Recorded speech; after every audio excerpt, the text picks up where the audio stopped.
Traveler, Paimon, I've been waiting for you two.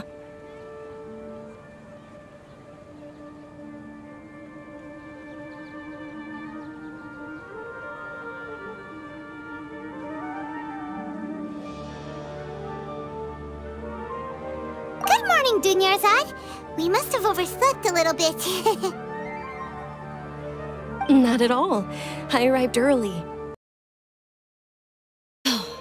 Today is finally here. I must cherish every moment as if it were gold. You've worked so hard for this day. You gotta enjoy it to the fullest. You know it. Oh, it's just that, as expected, I had some trouble falling asleep last night. I'm hoping my body won't be too much of an issue today. Well, shall we? Let's start with the stalls over there. Many vendors came out of the blue to support the event, and they insisted on covering costs themselves. Let's go give them some business. They paid for everything out of pocket? Oh, sounds like they're not in this just for the Mora. They all said that contributing to a lively festival atmosphere is more important than money, especially since...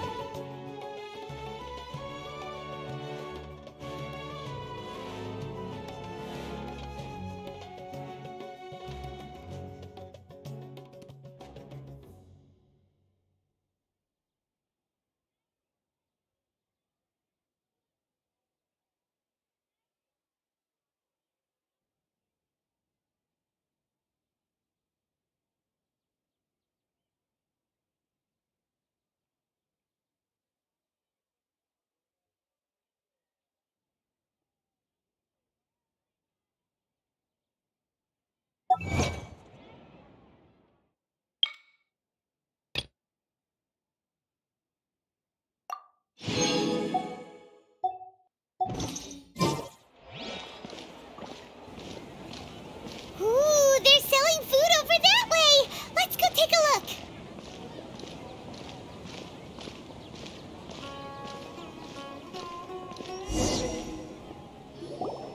This is a stall offering foods from the Haftmewa feast. Oh, you could tell straight away. I thought most people nowadays wouldn't know. Mushrooms, flowers, and all kind of fruit? It's all vegetarian stuff. Oh, Paimon's a little disappointed. So, what's the Haftmewa feast you mentioned just now? It's another Sub-Zero's festival tradition. People used to set their tables with 7 different foods.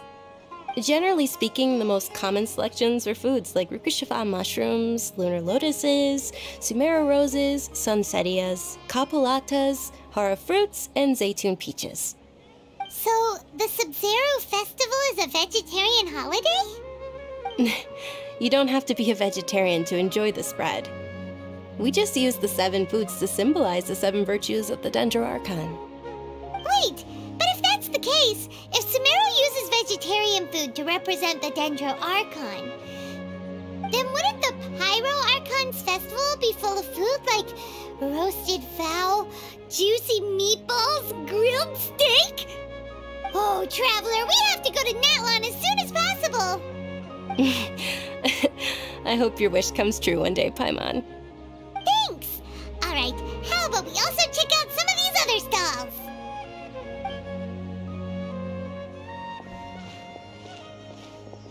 Dear customers, would you like to try your hand at alchemical divination? What's alchemical divination? Those two things sound like they'd be fun to try together. Right? I thought the same when I first heard about it. It is said to be a mysterious craft invented by none other than Lesser Lord Kusanali herself. So, how does it work? It's quite simple. After you give me any 2 alchemical reagents, I'll use them to perform a random transmutation. Sure sounds random. So random that it will probably fail. That is precisely what we need. After the transmutation fails, your one and only diviner here will interpret the remnants.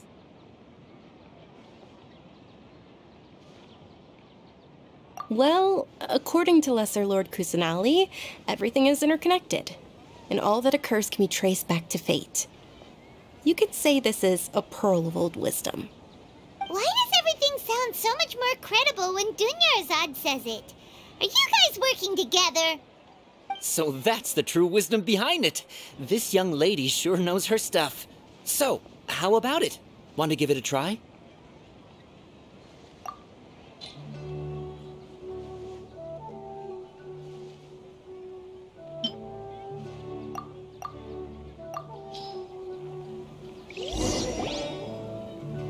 Okay, one moment. It's the moon.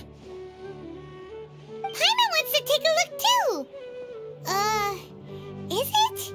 It looks more like a pie that Paimon bit into. Generally speaking, the moon signifies...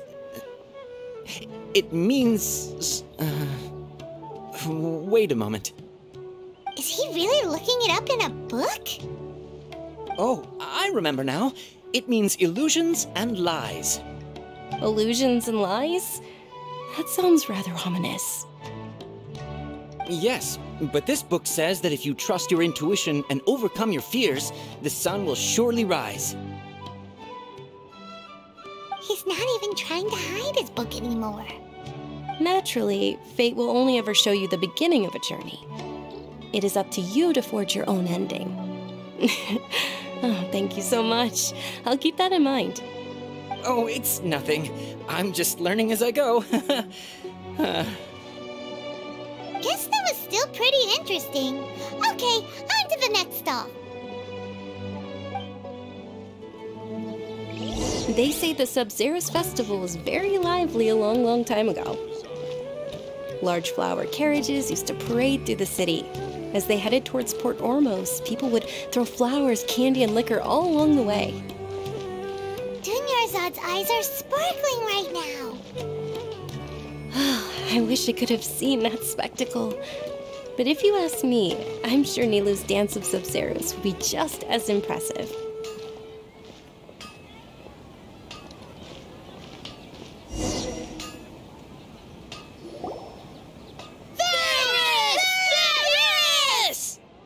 Attention! Soldiers, fall into formation if you want any Yalda candies.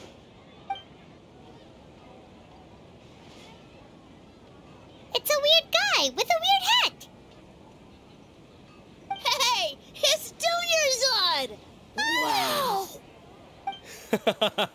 Miss Dunyarzad, the children love you even more than the Yalda candies. In the few short days it took to prepare for the Sub-Zerus festival, the children have all grown very fond of you.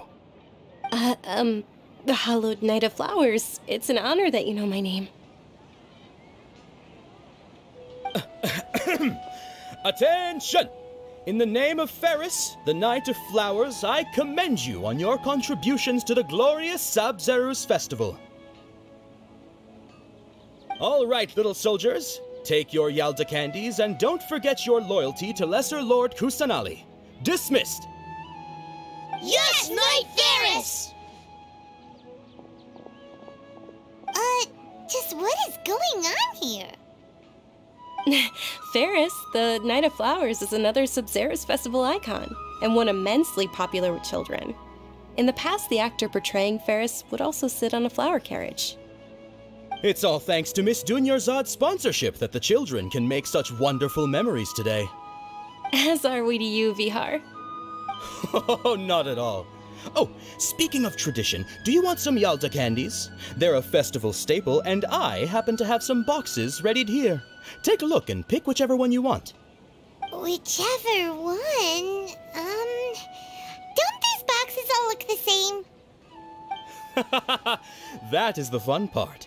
Each box contains a random flavor. It's up to the luck of the draw. Flavors include lavender melon, hara fruit, sunsetia. Ooh, those all sound pretty good. And there's also lizard tail and oni kabuto. Huh? What's up with those two flavors? Oni Kabuto is a little spicier than Lizard Tail. Dunyarzad, you tried them before? Traveler, help Paimon pick one. Paimon wants the Sunsetia flavor. It's alright. Paimon believes in you. I also believe in your intuition. Great! These boxes of candy are numbered 1 to 5 from left to right. Which one do you want?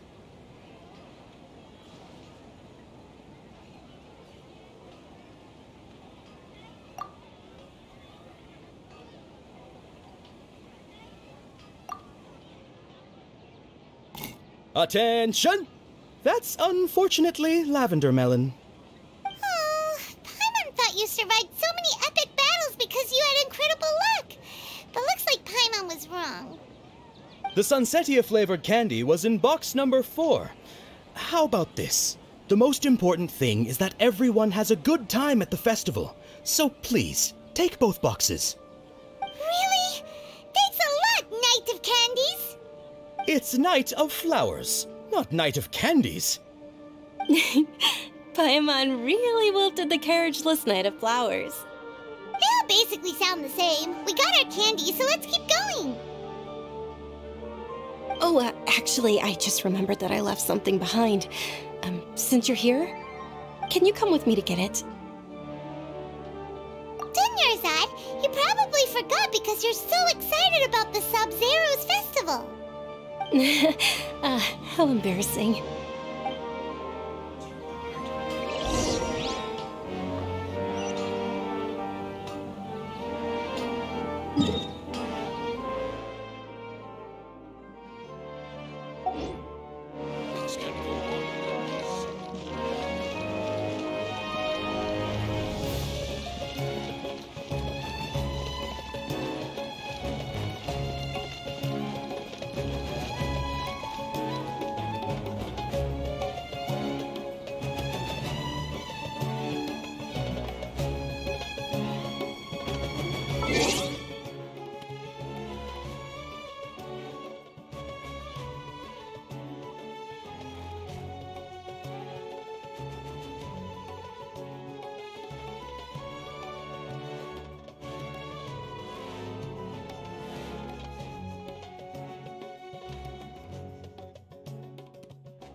We're too late. Who knew the little lady was such an early riser? I know, right? Hey, wait a minute. Boss, isn't that her? Oh, that most certainly is. We're in luck. She's walking right into our clutches. Those Eremites don't look like they're up to any good. Who are you? I don't believe the Homayanis hired you. That's right. We haven't received any of their mora, but I wonder how much the Homayanis would shell out to get you back. They're a gang of kidnappers! Traveler, hurry and protect Dunyarzad! Hey, did you scumbags even consider that the Homayanis might have hired a merc that outclasses you? You're... Dia! Dia the Flame Main!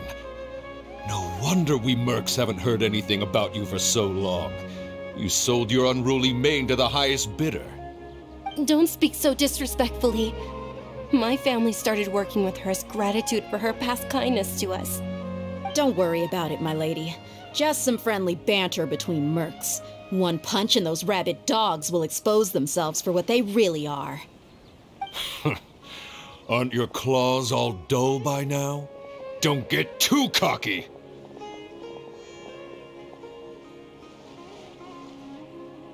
Traveler, take Miss Dunyarzad to a safe location. No, we're gonna stay and help. There's too many of them. You're right. All right, fine. Please be careful, Dia. Don't waste your time worrying about me. This is my job. Look out for yourself. After I've wiped the floor with them, I'll go find you all.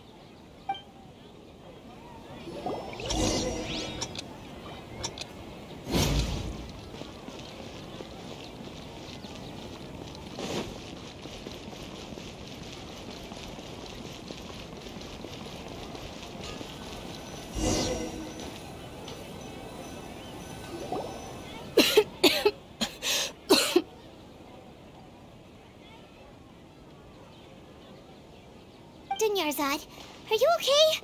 You look a little pale. Are you in shock? I'm fine.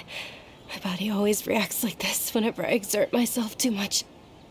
You sure you're okay?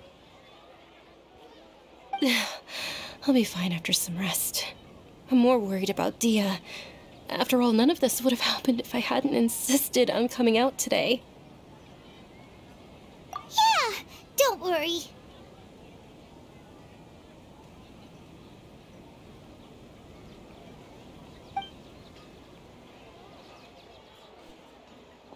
My lady, Traveler, found ya. Dia! You took care of them so fast! Any more of them? Or rather, did anyone follow you? Dia, your arm! Oh, this? I'm fine. It's just a scratch. Normally, they wouldn't have been able to land a hit on me at all, but I'm still getting used to this new greatsword. Please, let me take a closer look. Come on, it's nothing. Us mercs aren't as fragile as you think. Hold on, you said something about a new greatsword. What happened to the one you were using before? About that. Well, I sold it, because I was low on Mora. Stuff like this happens every now and then. It can't be. The anonymous donation that was used for the venue's final round of preparations?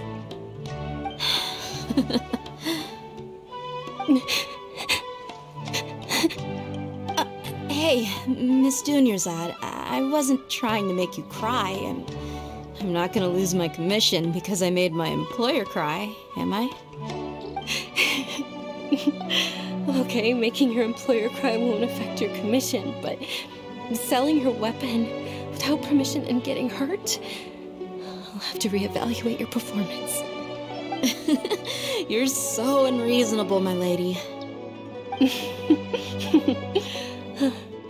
Thank you very much, Dia. Don't be like that. I get embarrassed really easily.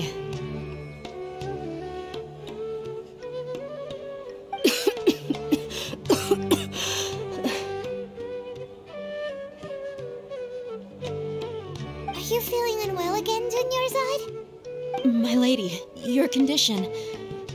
Traveler, can you take her somewhere to rest? I'll look around the area to make sure we're safe from an ambush. Truly, I'm sorry for the trouble, everyone.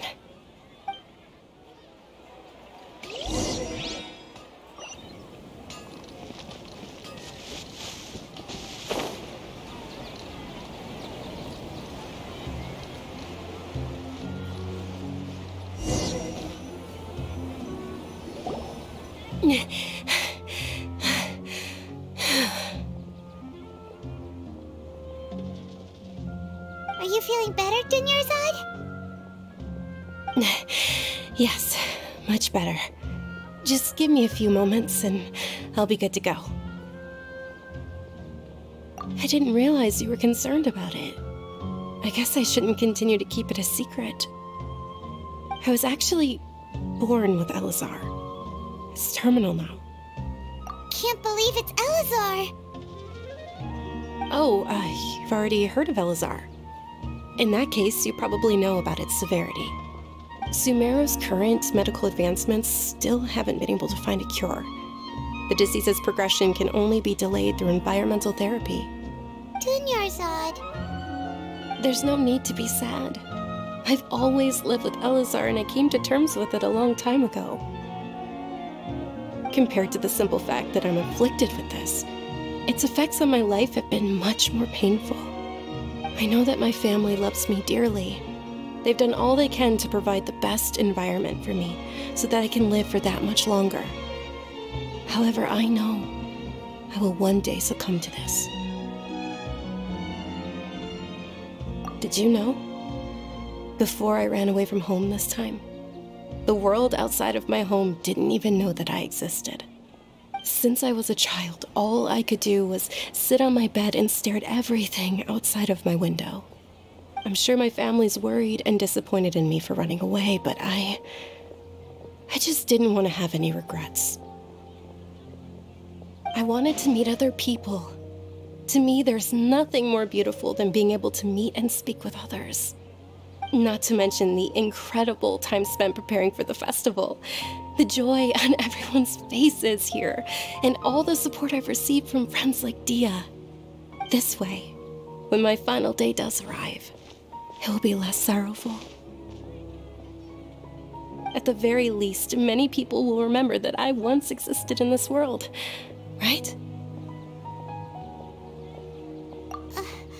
As long as you don't forget Paimon, Paimon also won't forget about you. No, even if you forget Paimon, Paimon will still remember you. Thank you two so much. I apologize for the depressing conversation. This is out of character for me. To be honest, Lesser Lord Kusanali gave me the courage to do all of this. If it weren't for her encouragement, I wouldn't have taken that first step.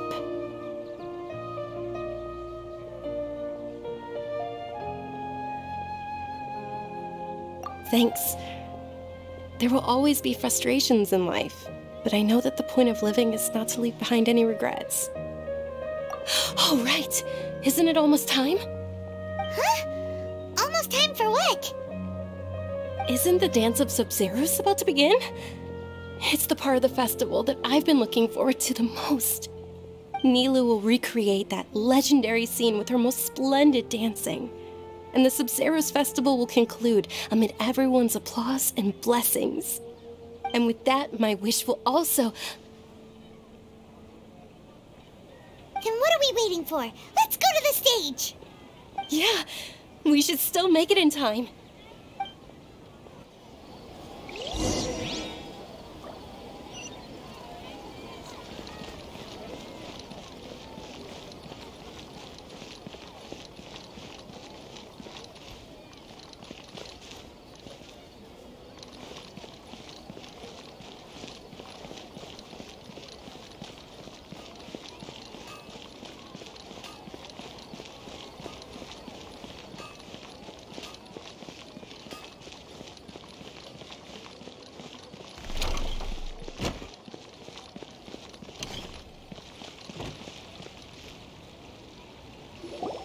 Were you not aware that the law prohibits this type of performance from taking place without prior permission?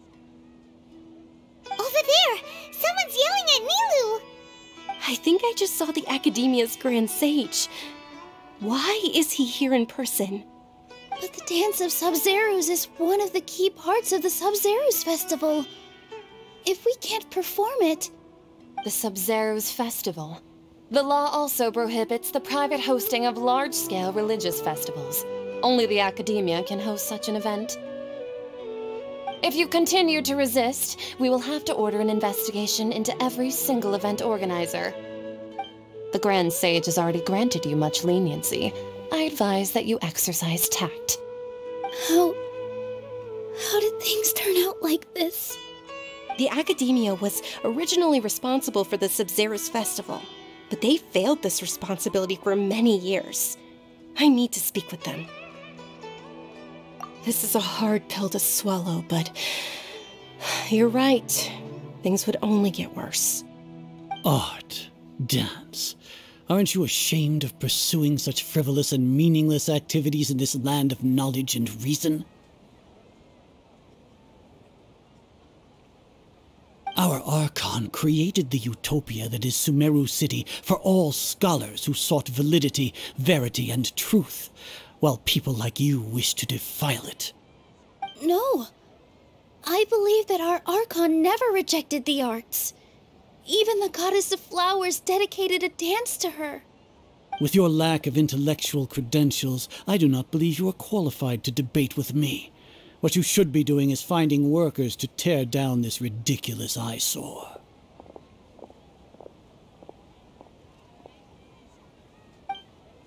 When we return, have the scribe draft an ordinance before the next Nyargarbaha Day that prohibits public art performances. We will announce it to the public later via the Akasha. Understood. I will inform him when I return.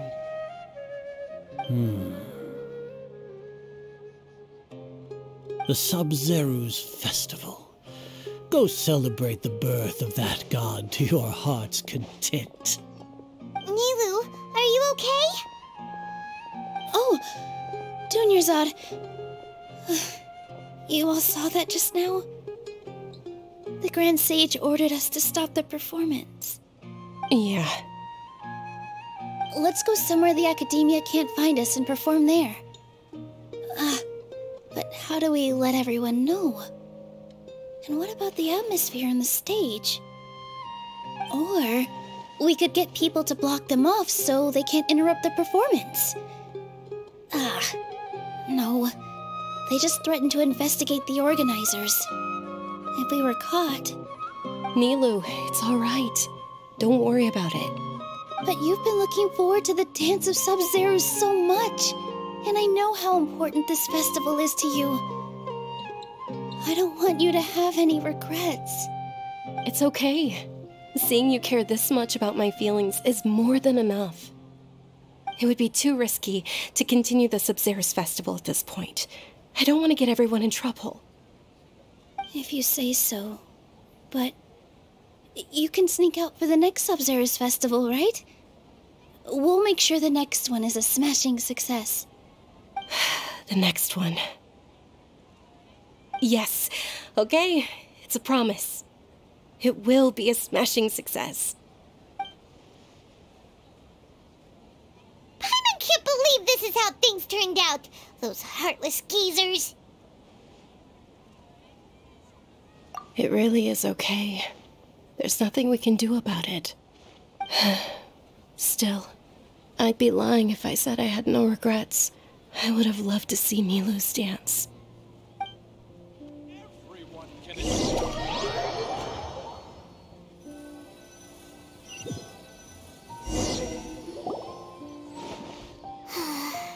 A lot happened today.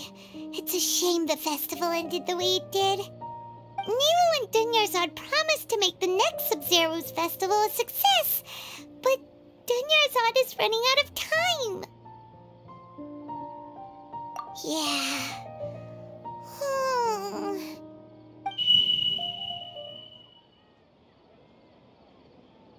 All connections have been secured to construct the most stable framework possible.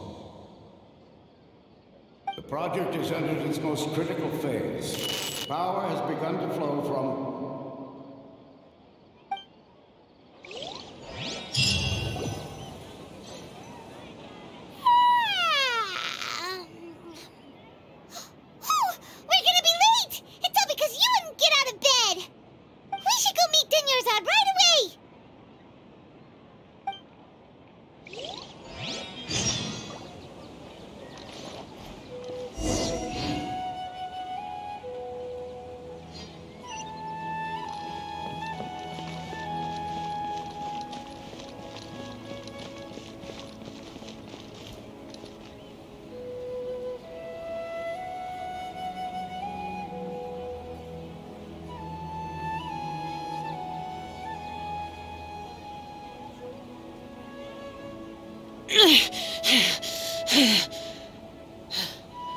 Those memories. So dark.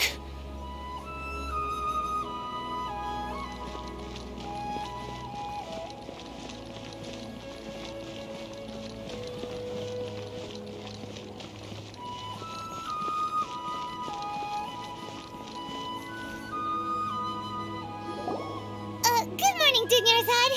Sorry we're late. Not at all. I arrived early. You seem kinda tired. Did you not get enough sleep? I'm doing well. There's no need to worry. Shall we go? Let's start with the stalls over there. Sure! Traveler? Why are you just standing there? Let's get going!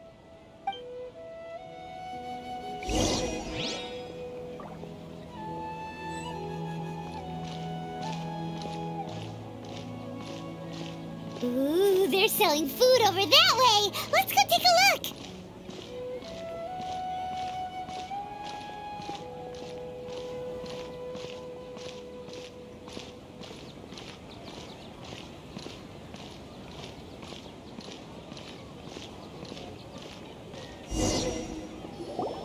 This is a stall offering foods from the Haftmewa feast.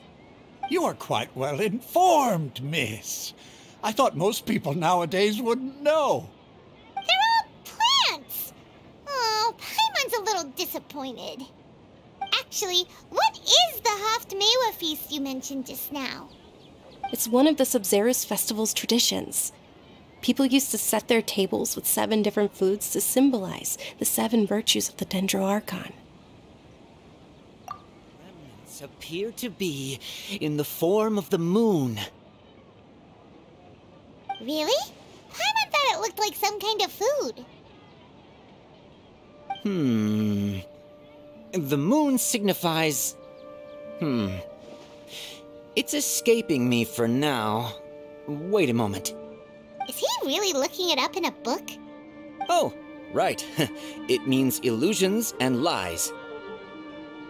But if you trust your intuition and overcome your fears, the sun will surely rise.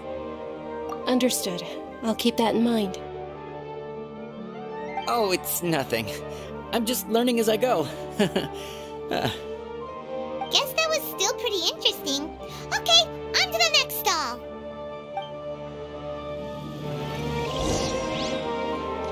So, where to next?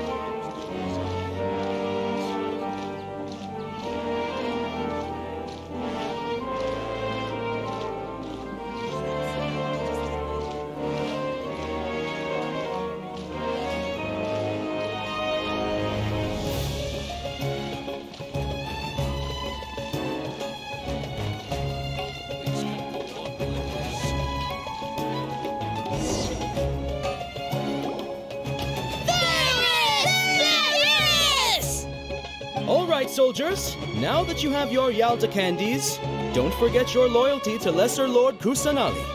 Dismissed. Yes, Knight Varys! What's going on? Is this a play? Ferris, the Knight of Flowers, is another Sabzeruz festival icon and one immensely popular with children.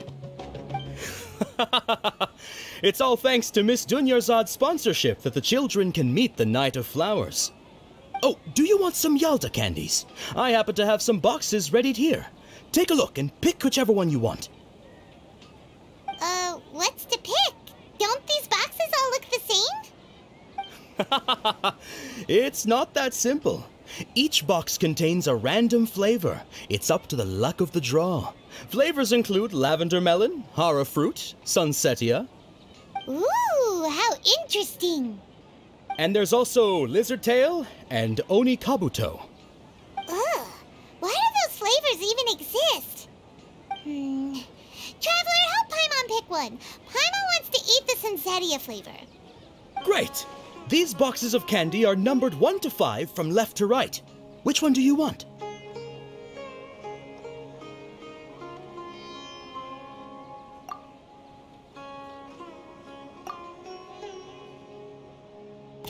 Ah, excellently chosen. Number 4 is indeed sunsetia. Paimon bet you had incredible luck, and Paimon was right. Huh? Are you saying that you instinctively chose the right box? But now that you mention it, Paimon also had the feeling you'd choose the right one. Is that kinda like what you felt? Maybe maybe we didn't sleep very well last night. Or maybe we slept too much.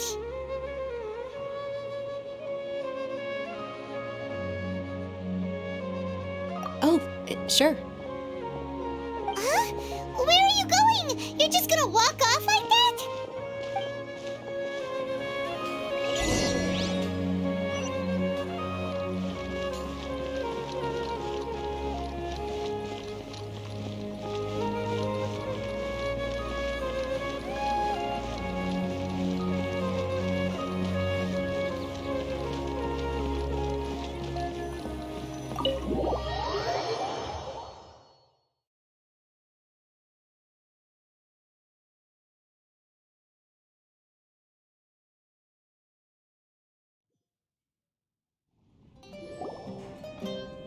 A feeling of deja vu?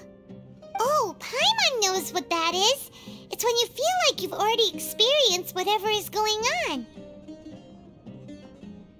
In that case, Paimon also felt something like that today.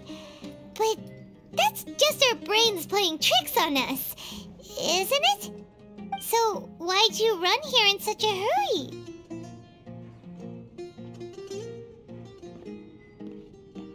So that's it! You're intentionally doing things you usually wouldn't and seeing if you still get that same feeling of deja vu. Welcome, you two. Are you here for lunch? What would you like to eat? Got it. You don't look like you're from these parts, but I gotta say, you've got good taste. I'll give this order to the kitchen. Coconut charcoal cake? Isn't it that burned thing that didn't look tasty at all? Oh, Paimon understands what you're trying to do now. You'd never normally order something like this.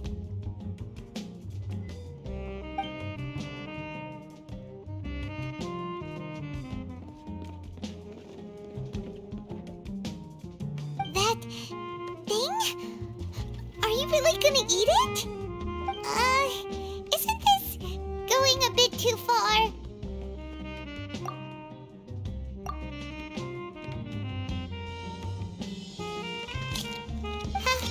How was it?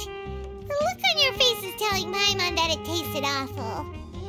Then, you mean... That's impossible! We were just talking about how gross it looked! So, would this be a case of taste bud deja vu? Paimon also gets the impression that we've been here many times, even though we are regulars. How about we go out again and try something else?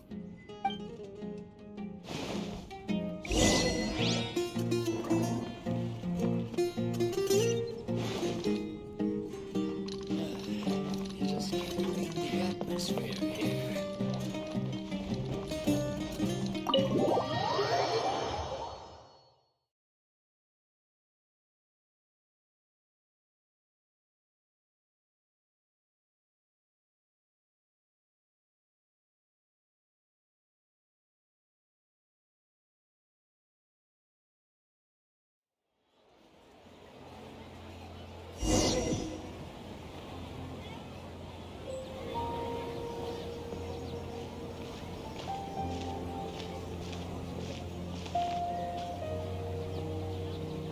Hey, Dunyarzad is sitting by yourself on that bench over there.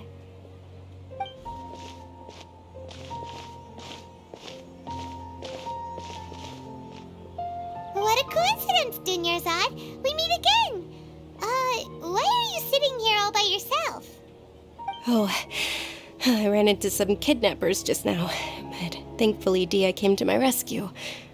I started to feel unwell after that, so I sat down here. Kidnappers? Oh my goodness, are you hurt? I'm okay. Dia's arm got scratched, but it isn't serious. Whew, that's a big relief.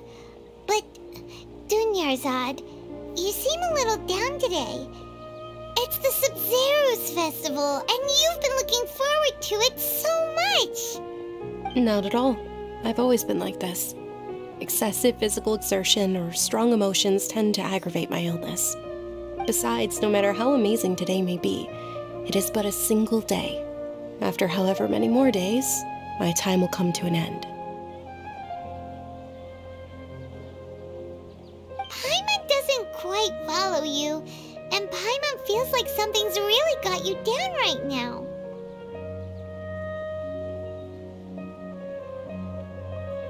It really is fine. I don't mind.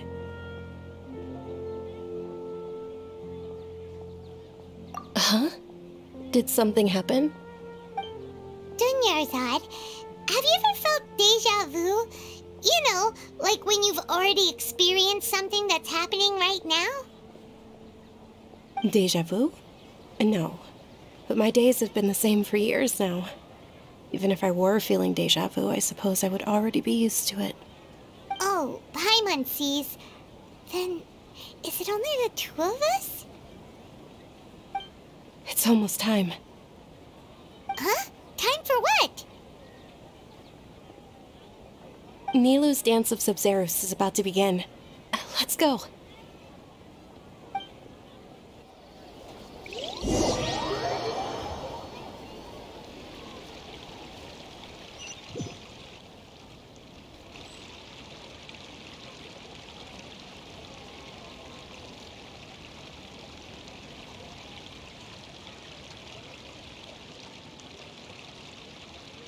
With your lack of intellectual credentials, I do not believe you are qualified to debate with me. What you should be doing is finding workers to tear down this ridiculous eyesore. When we return, have the scribe draft an ordinance before the next Nyagarbaha Day that prohibits public art performances. We will publicly announce it later through the Akasha. Understood. I will inform him when I return. The Sabzeruz Festival. Go celebrate the birth of that god to your heart's content.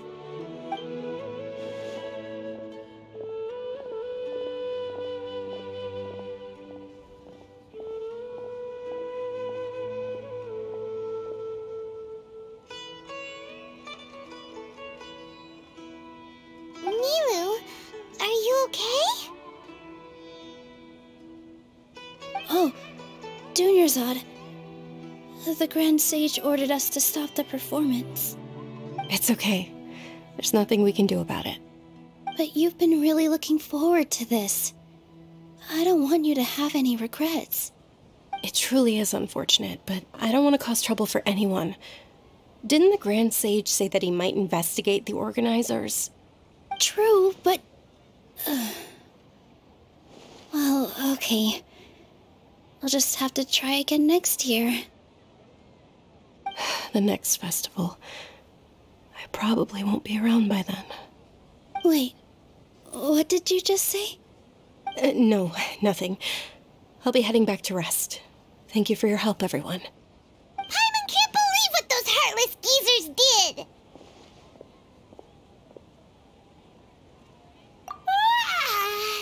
Did Dunyarzad already go back? We should also return and get some sleep. So,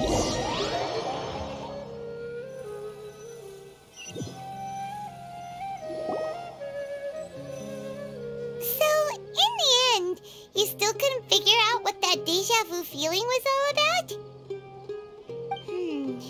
Maybe it really was because of exhaustion.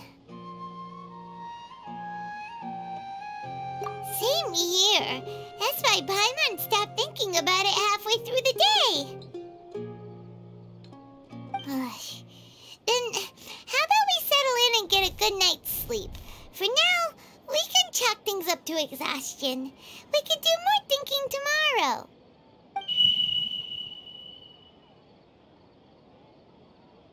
Observing a modest drop in the output of jnana energy, but values still remain within normal parameters.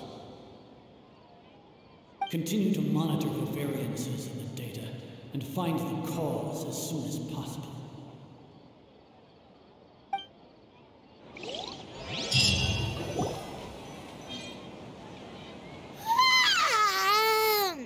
Why does Paimon feel after so much sleep. Anyway, we should go meet Dunyarzad right away.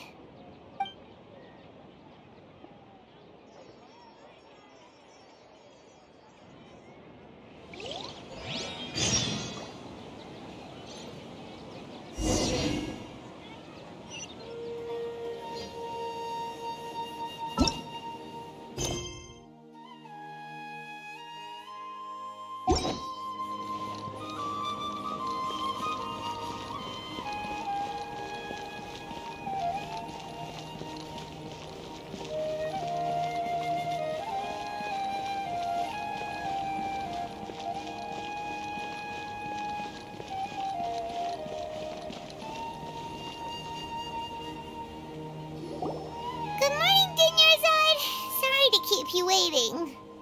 Not at all. I arrived early. Huh? Paimon thinks you sound kinda tired.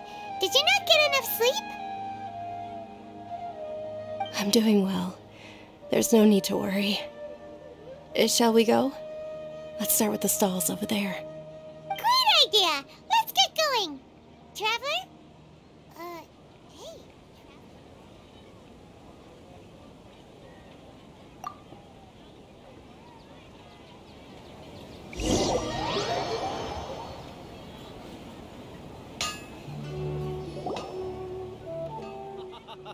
It's all thanks to Miss Dunyarzad's sponsorship that the children can enjoy the Sabzeruz festival.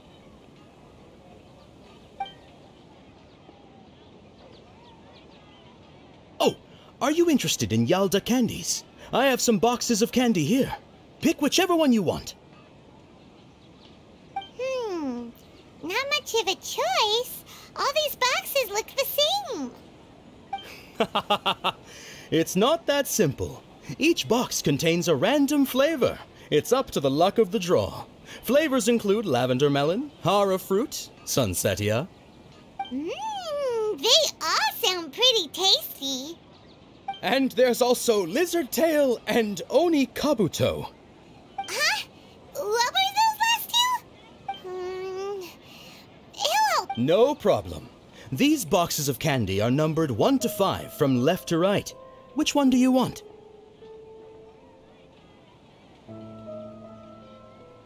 Oh, I like your confidence. No hesitation at all. Oh, congratulations! Number 4 is indeed Sunsetia.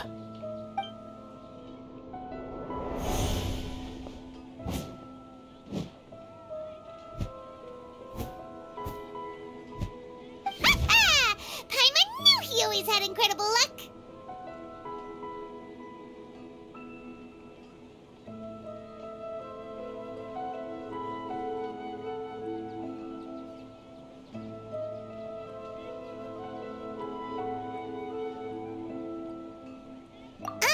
Paimon's not really interested in the other flavors.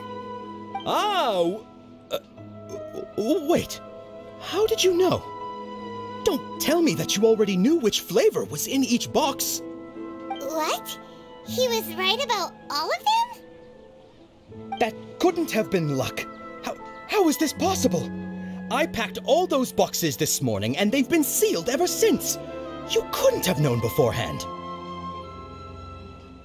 Mind reading? X-ray vision? Or some kind of magic trick? This is way too freaky. Tell us what's going on! Since when did you get superpowers? Traveler?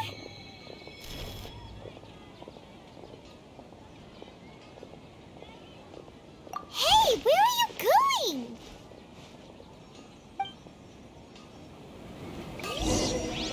What's going on? Did you see something? Us leaving Dunyarzad without letting her know is kinda rude, you know.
for?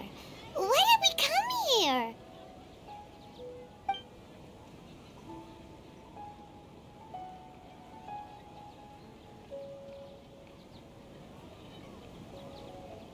Traveler?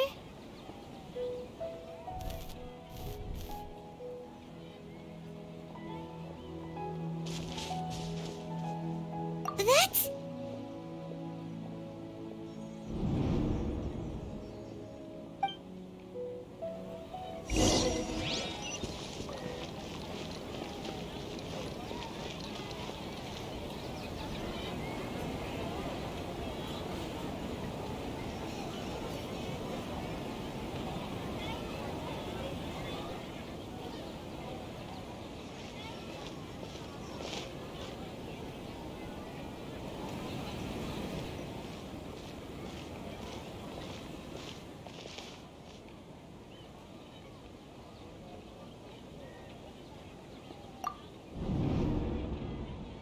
Look!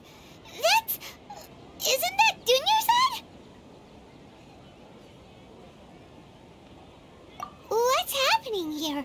Why are there two Dunyarzads? You already know that this isn't your first Sub-Zero's festival, don't you? I'm sure you already know how to use this. A knowledge capsule? Where did you get it? What's inside? You should use it too, Paimon. You know Paimon?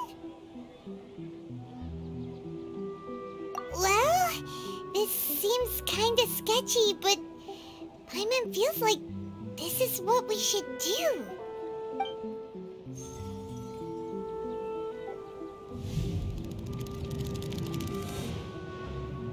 What the?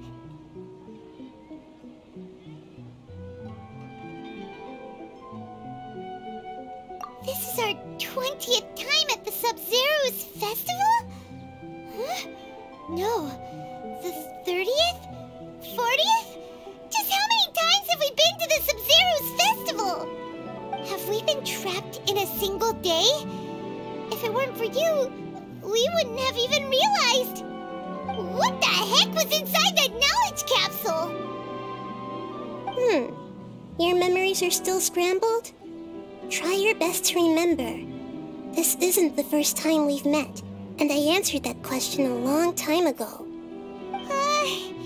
Let Paimon think. Oh, it's coming back. Meeting you was the real catalyst for restoring our memories, and the knowledge capsule was just your means of showing our minds the way. What about everyone else? Why are you only helping the two of us? Your sense of deja vu is stronger than everyone else's, yes? As for an explanation, you two received the blessing of Dendro, and you also have special, sensitive constitutions. It was as if a single sheet of paper was separating those memories from your consciousness. A familiar question. I think this is the 7th time you asked that. As you can see, she isn't doing well. You probably sensed it too. The Dunyarzad you were just with is different from the first Dunyarzad you met. That first Dunyarzad is in front of you right now, and she doesn't have a lot of time left.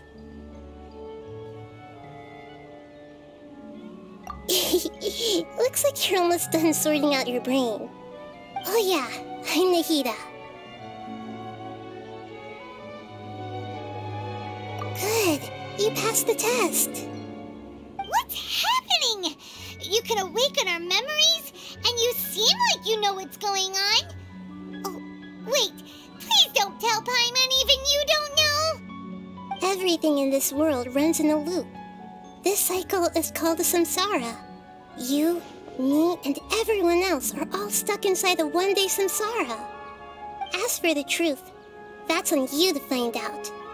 If you were told the truth instead of discovering it yourselves, it would literally blow your minds.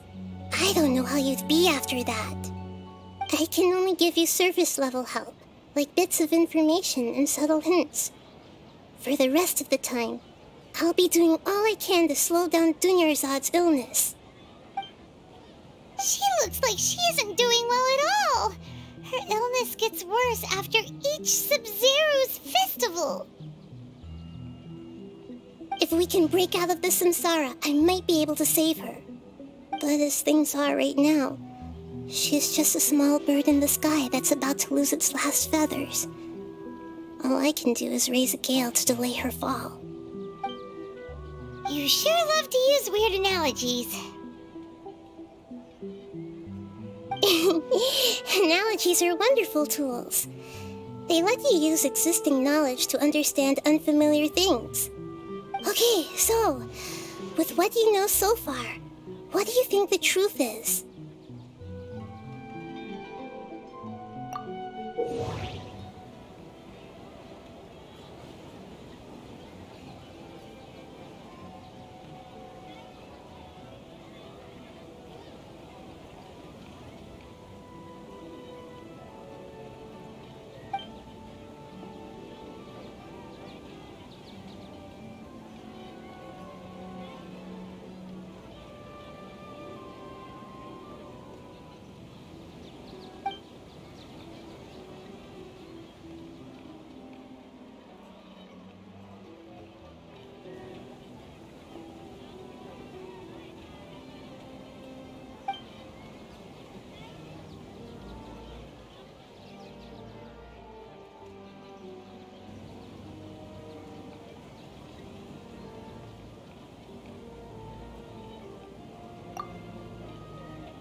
The moon, illusions, and lies. What do they all mean?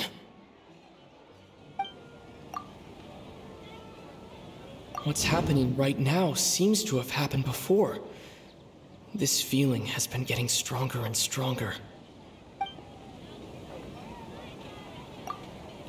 My mind feels exhausted, even though I haven't done too much thinking. What is going on? The Grand Sage said, "Go celebrate the birth of that god to your heart's content." Did he mean something more?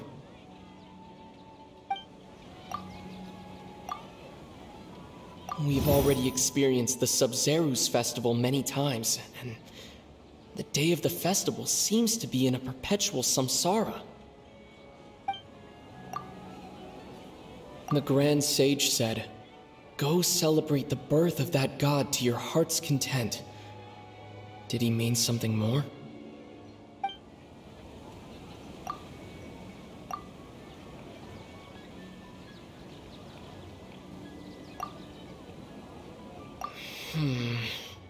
I can't seem to cohesively piece everything together.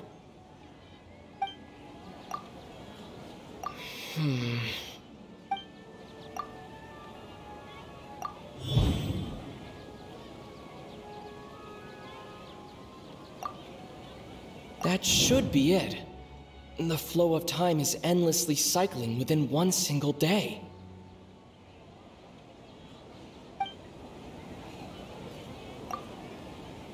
What's happening right now seems to have happened before. This feeling has been getting stronger and stronger.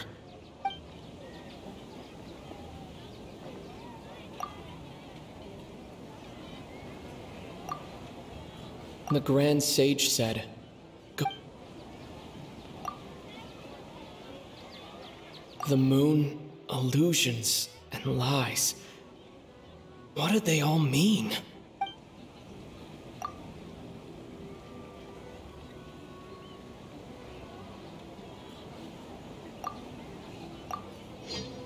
A time loop. You've given similarly wrong answers in the past. A pity. Still the wrong answer? Paimon thought that made a lot of sense. It feels like time's just repeating itself. A simple time loop can't explain some of the phenomena. You two are still missing a lot of information. Unfortunately, I can't give you any more hints.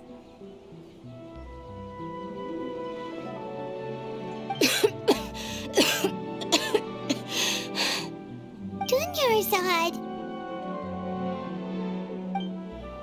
The Sub-Zero's festival is happening every day, but that doesn't mean we can waste an infinite amount of them.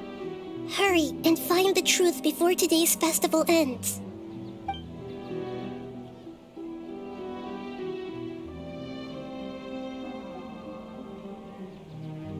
Let's think about our current situation. To save Dunyarzad, we have to escape the samsara of the Sub-Zero's festival. And to do that, we need to figure out what's happening. The truth. Nahida rejected the idea of a time loop, so we must have missed something, right?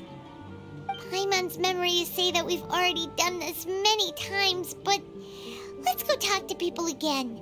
It's more productive than sitting here and scratching our heads. Why don't we start with those stall owners?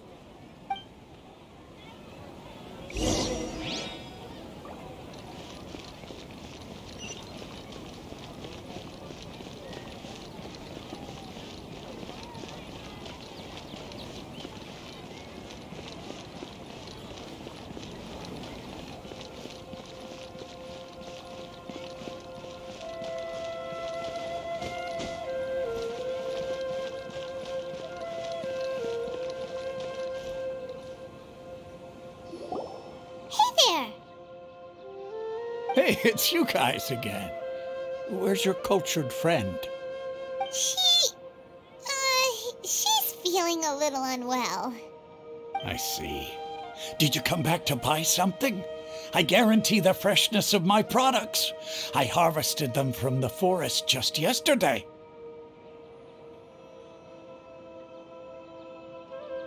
Huh?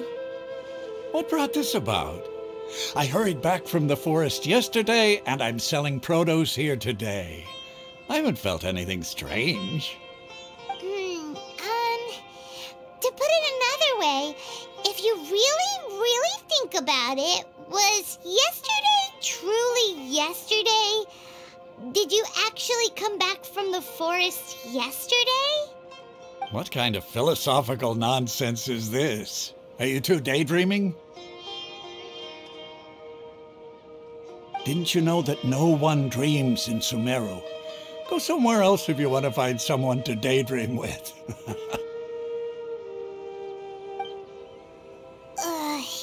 He actually has a point. Is this a dream? Is everyone dreaming? True. It's so weird that people here don't dream. Why is that? Anyway, if this all really were just a dream, we would have woken up a long time ago. Let's keep asking around.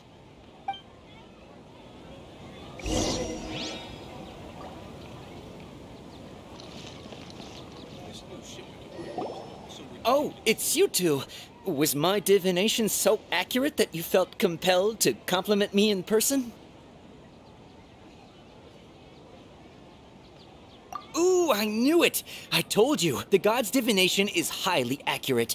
You just hadn't fully understood its significance yet. You're really excited about this, huh? That's exactly why we came back. Help us better understand it. Help you better understand it? Well, that isn't exactly what I excel at. So, you're admitting that you don't have a clue? Anyway, what kind of situation did you get into?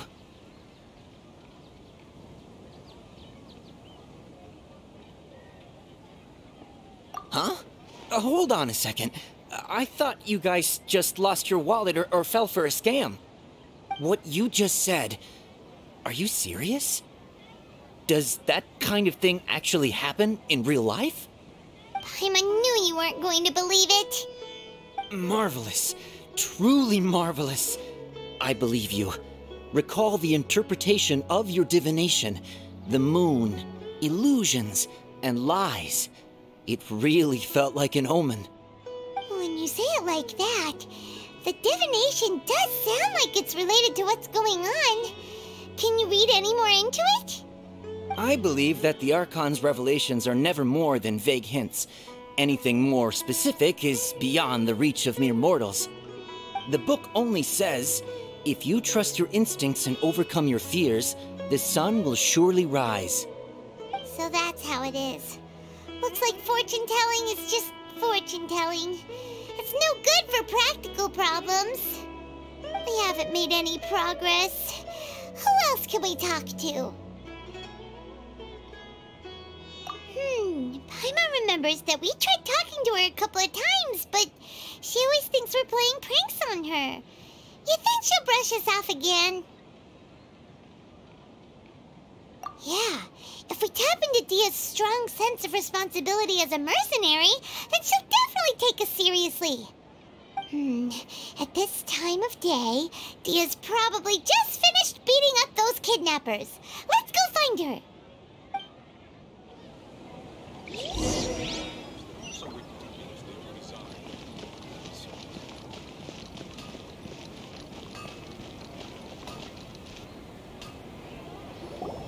I'm fine, my lady. It's just a scratch. Perfect timing. Both of you are here. Paimon, Traveler, you came at just the right time. Listen, there was a dangerous Huh? You saw? Then why didn't you jump in earlier? If someone was protecting Miss Dunyarzad, I could have went all out. Anyway, can you do something for me? You want the Traveler to take Dunyarzad somewhere to rest up while you check to see if there's still any kidnappers around. Did Paimon get that right? How did you know what I was going to say? We need to say something convincing.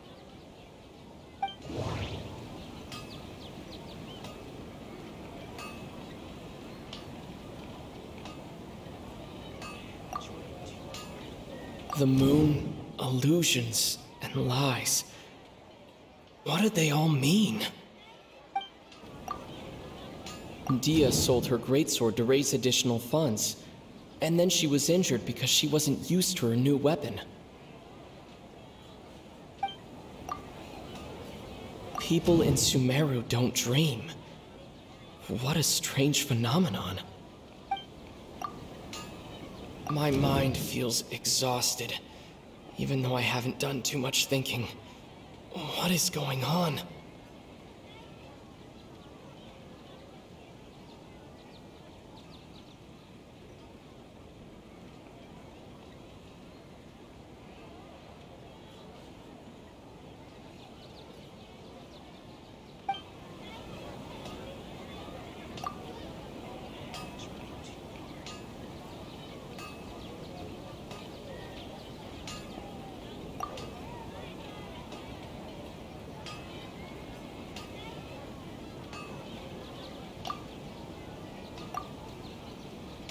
Traveler!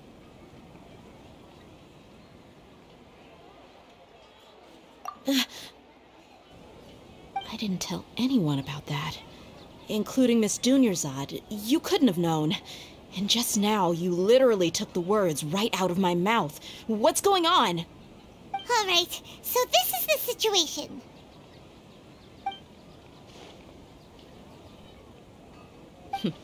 It's kinda hard to believe what you just told me. First, let me make something clear. Most of us desert dwellers might not be the scholarly type, but we do have basic common sense. She's quieter than usual, uninterested in anything, and really gloomy. Yeah, she isn't the same as before, but her parents said that this is how she was like at first. Huh? At first? I don't quite understand what you're all talking about. I'll go rest on the bench over there. My lady, are you angry?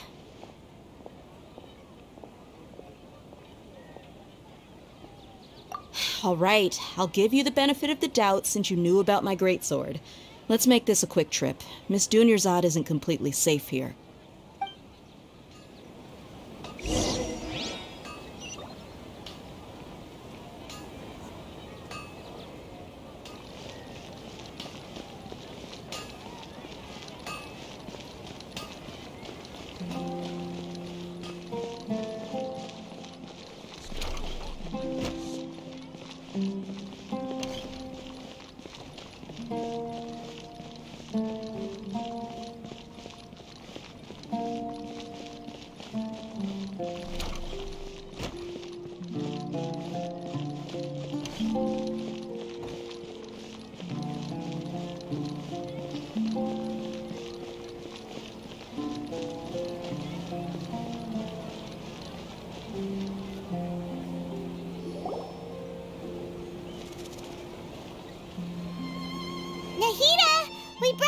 happened? Are you busy? I thought I told you that it won't help to bring anyone here. We just wanted her to see the real Dunyarzad's condition. The real Dunyarzad? Where and who are you talking to? Huh? I told you that you two are special. Other people can't see me or Miss Dunyarzad here.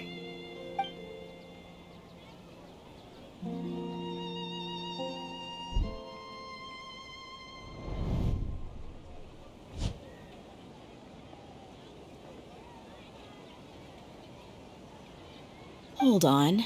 Over there. Is that? Wow. How perceptive. Does she have invisible antennae? Miss Dunyarzad, she's lying down here, isn't she? How's she doing?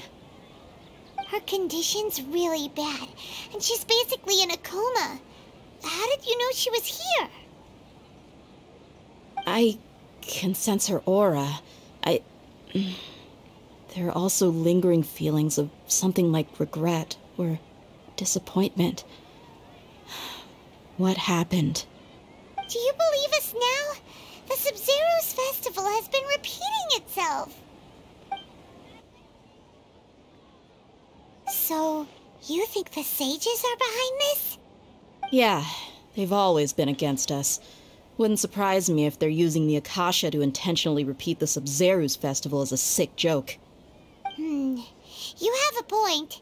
Aside from the Dendro Archon, the Academia's sages are the only ones in Sumeru who could pull off something like this.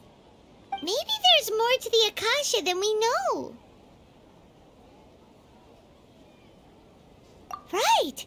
Didn't you awaken our memories using something that looked like a knowledge capsule? That means you must know something about the Akasha! The Akasha relies on the power of a gnosis to operate, as it is the manifestation of the God of Wisdom's power. It compiles the wisdom of the entire populace, and it grants knowledge to the people. A gnosis could do that?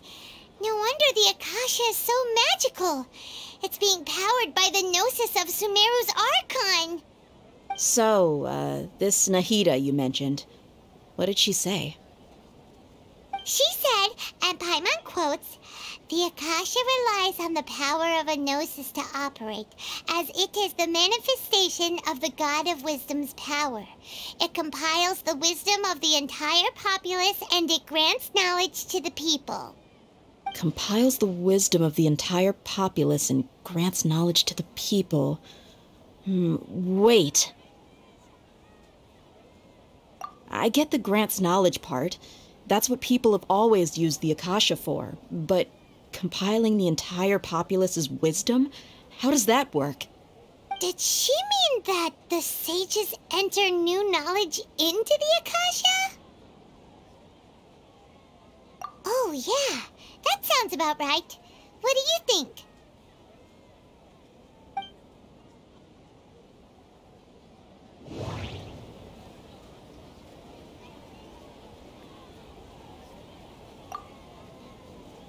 People in Sumeru don't dream.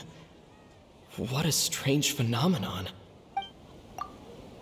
Okay, Nahida said the Akasha relies on the power of a gnosis to operate, as it is the manifestation of the God of Wisdom's power.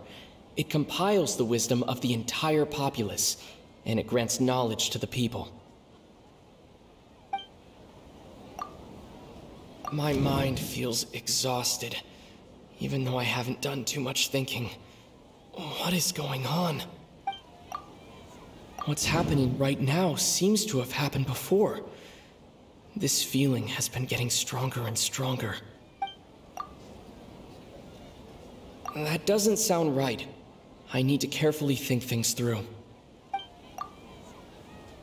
That doesn't sound right.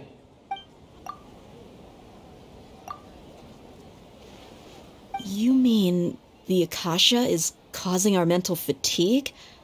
Huh. Now that I think about it, my head's been feeling unusually heavy. When the desert dwellers set off on their quest for knowledge, a sage once said, knowledge always comes at a price. Compiling the entire country's knowledge. You think the Akasha pulled a 180 and is extracting information from us? Who knows? The Akasha can put knowledge into our heads, so who's to say that it can't also poke around in there? We don't know any specifics. What's the point of doing something like that? Just think about it. If you could combine the knowledge of every single person in Sumeru, then you can basically turn Sumeru City into a single massive brain. This hive mind could make breakthroughs in problems that even the smartest geniuses can't crack. An excellent deduction. And the analogy comparing Sumeru City to a massive brain? I love it. In that case, we should take off our Akasha terminals right away. Maybe that'll solve this problem. Yeah, I was only wearing this for show in the first place. Didn't expect the sages to cook up such a conspiracy. Mark my words, when this is over, I'm getting evidence and exposing this whole thing to the public. How does everyone feel? Huh? What is it?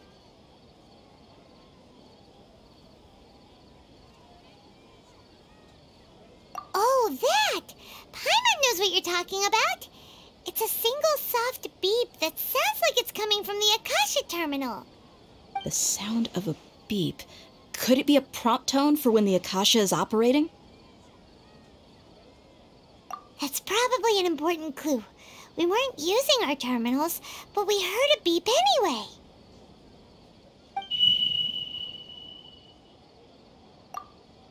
Traveler, did you hear that? I heard it too. Our ears aren't messing with us. There was definitely a beep, but it sounded like it was coming from inside my head. We took off our Akasha terminals.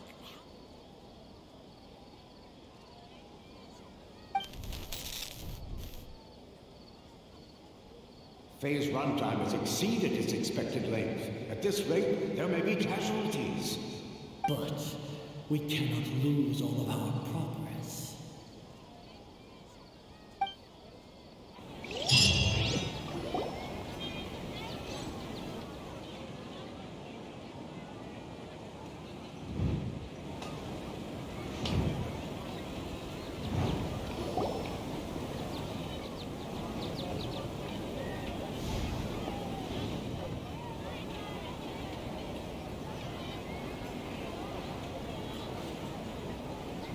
Paimon remembers everything!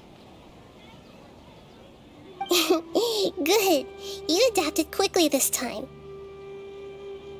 We definitely took off our Akasha terminals last night, but we still heard that beep. Why's that?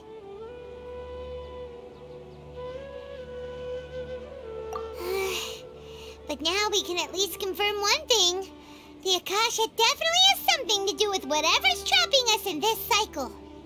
Oh, Paimon doesn't get it. Why would the Akasha go this far if all it wants is everybody's wisdom? It's extremely difficult for lab rats in an experiment to understand why they're being treated the way they are. If we're lab rats, then what are you? Nahida, you've never told us anything about yourself. I guess I'm the moon. The moon? Wasn't that the result of our divination? Anyway, knowing who I am won't help you get closer to the truth, so you should focus on other things. Don't get distracted and miss any clues. Okay then. Dia helped us a lot yesterday, so let's go find her. If Paimon's reading the time correctly, those kidnappers should be showing up soon.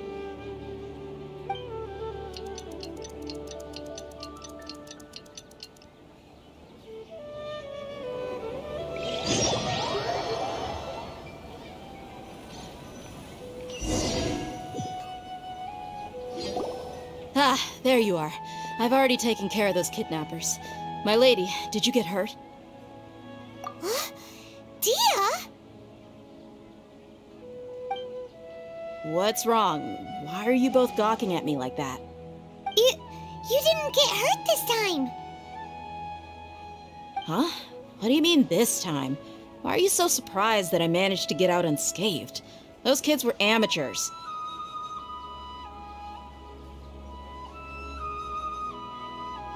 Shh! How did you know about my greatsword? I haven't told anyone about it. Please, don't tell Miss Dunyarzad.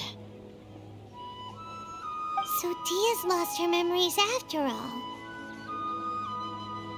Anything strange? You already know that I got a new greatsword.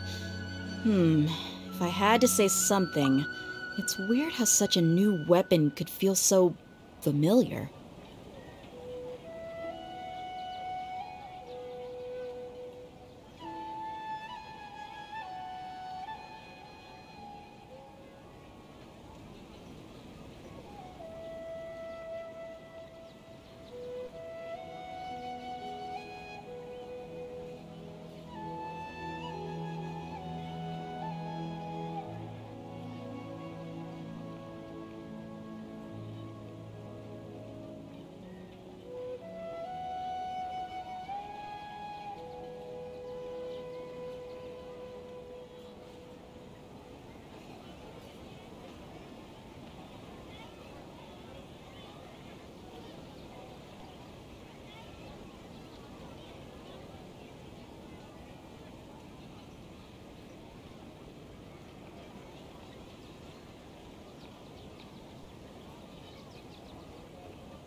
It's as if I've already used it to fight a countless number of battles. You're saying that although you don't remember using it, your body feels like it does? That's right. Both mercenaries and warriors heavily rely on muscle memory. Only knowing the theory of battle won't get you anywhere. Traveler, what do you think?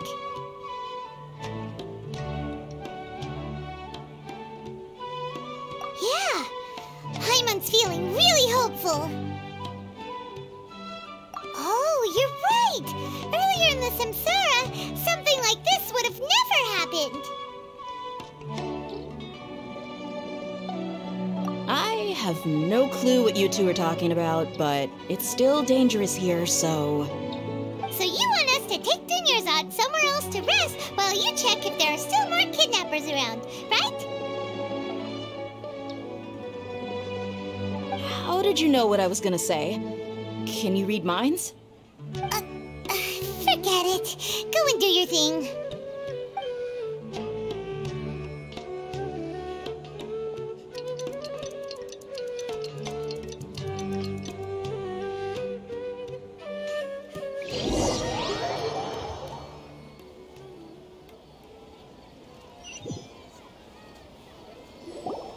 Whew. It's finally nighttime.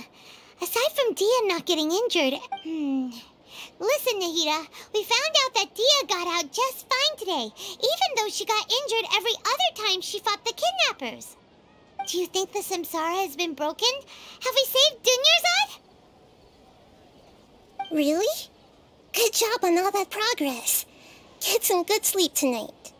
Hey, what kind of an answer is that? Tomorrow will come. Everyone assumes this is common knowledge, but the only way you can know that for sure is if you experience tomorrow. How many todays has it been? Is it possible that today will be followed by yesterday? Does tomorrow truly exist as anything beyond a made-up concept? It's even possible that this entire world is a lie, and the history of the whole world has just been one endless Sub-Zero's festival. Okay, no more. Paimon's brain is already shut down. That's why it makes no sense to waste your energy thinking about things you will learn tomorrow. Get some good rest. You know, use the bathroom and flush your anxiety dookie away. Huh? Hold on, what did you just say? Did Paimon hear you correctly? Huh? People always say they feel a sense of relief after they take a duk-duk. That's why I suggested you could try that. Is that so strange? It's so strange and so against common sense that Paimon's at a loss for words. You were sounding kind of smart just a minute ago. Yeah, even though it's happy and lively at the Sub-Zero's festival every day, it feels like it's been a long time since we've really gotten to relax. Let's go back to our room.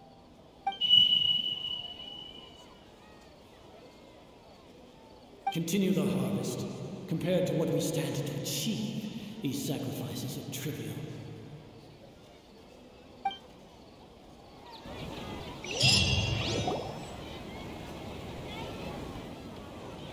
We're still in the same day!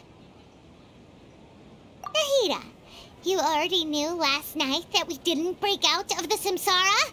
Why did you tell us? Would there have been a point?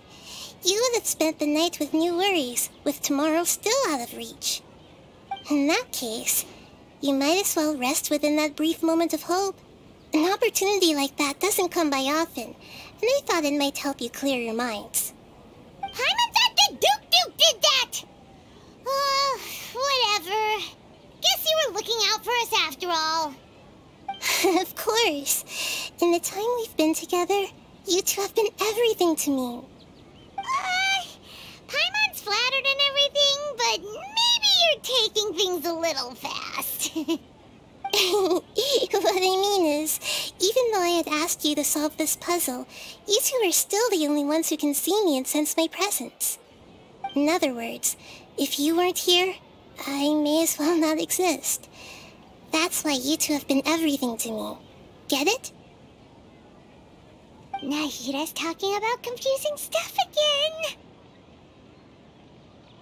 Anyway, that's enough chit-chat. So, Traveler, did the new clues yesterday help you gain a new understanding of the situation? Huh? Why are you scrapping your previous theory?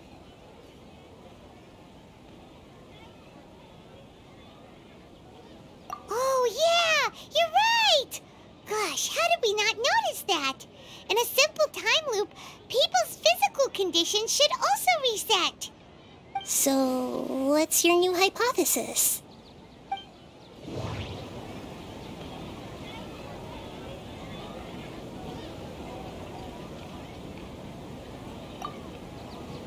Mercenaries rely heavily on muscle memory, and Dia was able to use her experiences to avoid injury in later samsara cycles.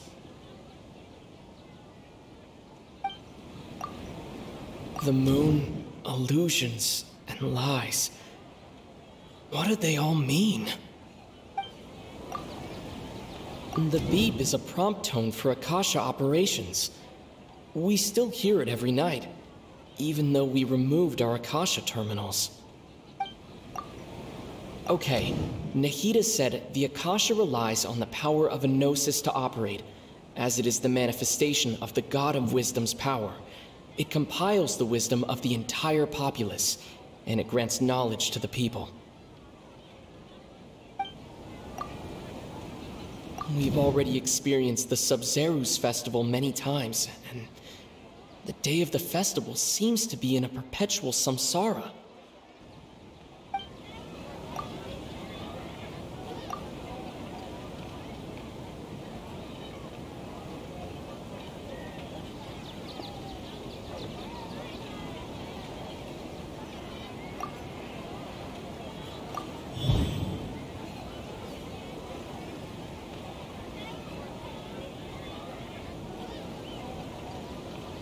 If all our memories of a day are erased at the end of that day, then we would unwittingly relive the same day again and again.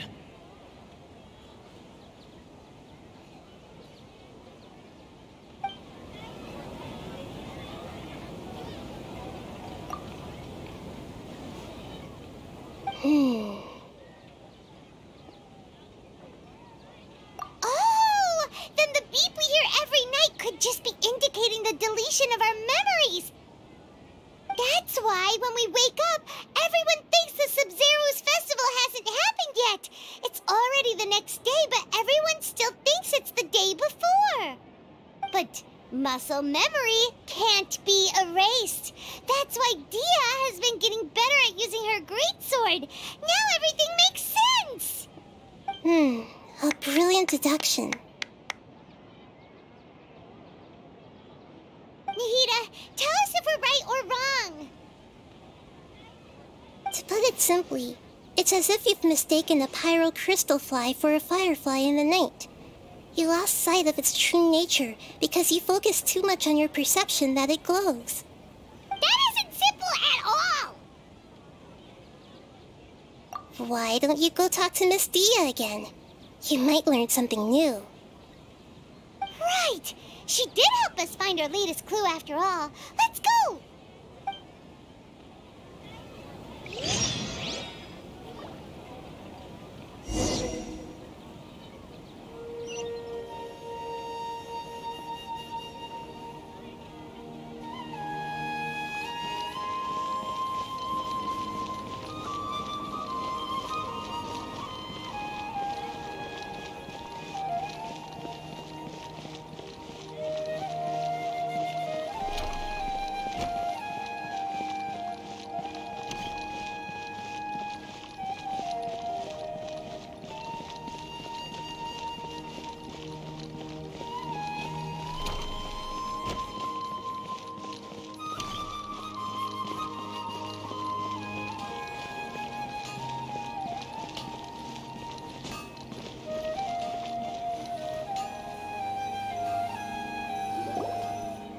There you are. Really took me a while to find you. As expected, Dia also didn't get hurt today. Get hurt? Why would I? Don't underestimate me. Well, you're still getting used to your new greatsword. Huh. Truth be told, I also think it's pretty strange. It just suddenly felt so familiar in my hands and... wait a second! How did you know I got a new greatsword to begin with? I didn't tell anyone about it. Traveler, could you explain the situation to her today? Paimon's gotten a little sick of doing it. Oh, that works.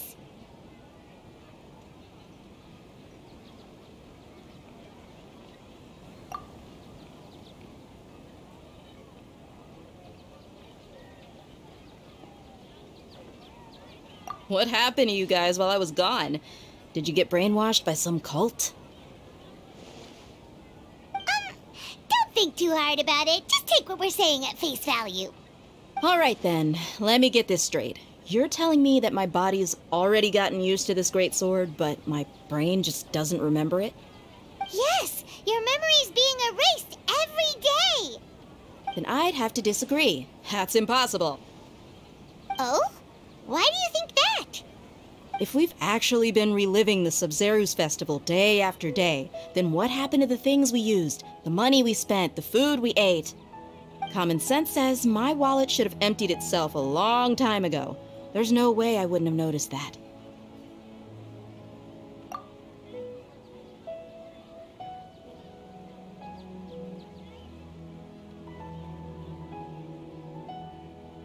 Right!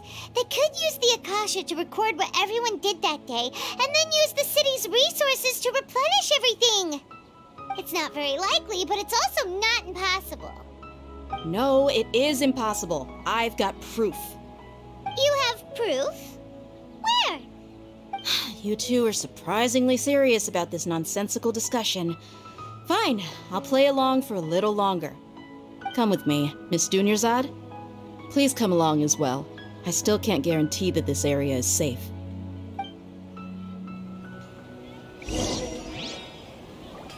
Paimon can't believe it's Dia who wants to show us something this time. 2 days ago, we were the ones taking her to see Dunyarzad.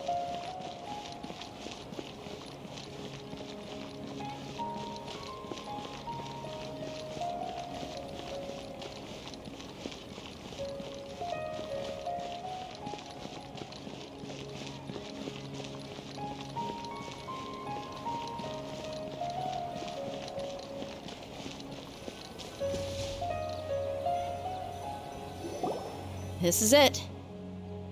Huh? This is a wooden training dummy. What about it? See those marks on the dummy? Those are the result of several days' worth of practice. Let's say the sages didn't replace it every day. Shouldn't it be hacked to pieces by now? That's true, but what if they did? Then the sages would have had to reproduce every mark I left during previous training sessions.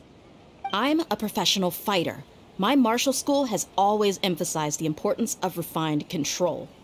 The force, angle, and entry point of each strike is calculated and deliberate. That's why I remember every mark on the dummy, as well as my state of mind as I made each strike. It's just as they say, each swordsman has their own unique style, and even the same swordsman can't make the same cut twice. It would be impossible to copy these marks. Really impossible? What if they used some fancy machine to carve every single mark? People often say that a camera's photo can never replace an artist's painting because the former has no spirit to it. The same thing applies here. At a mere glance, I can differentiate carved marks from the results of combat training. Whew, I hope that cleared things up for you. Hey, is this that new brain exercise game that's been super popular with the scholars lately? It's surprisingly fun. Anyway, it's getting late. I should escort Miss Dunyarzad to Nilu's stage. See you later. Well, back to square one. Is our memory deletion theory also wrong? But at least we've reached some other conclusions in the meantime. Yep, that's true. So, can we think of any new ideas right now? Strange? Paimon feels like everything's been strange lately.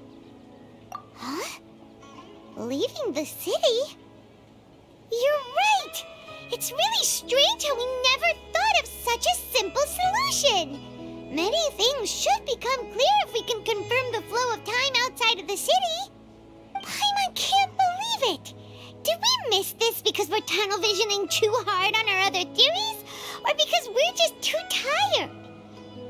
How about we go back and ask Nahida? Maybe we've forgotten something about leaving the city.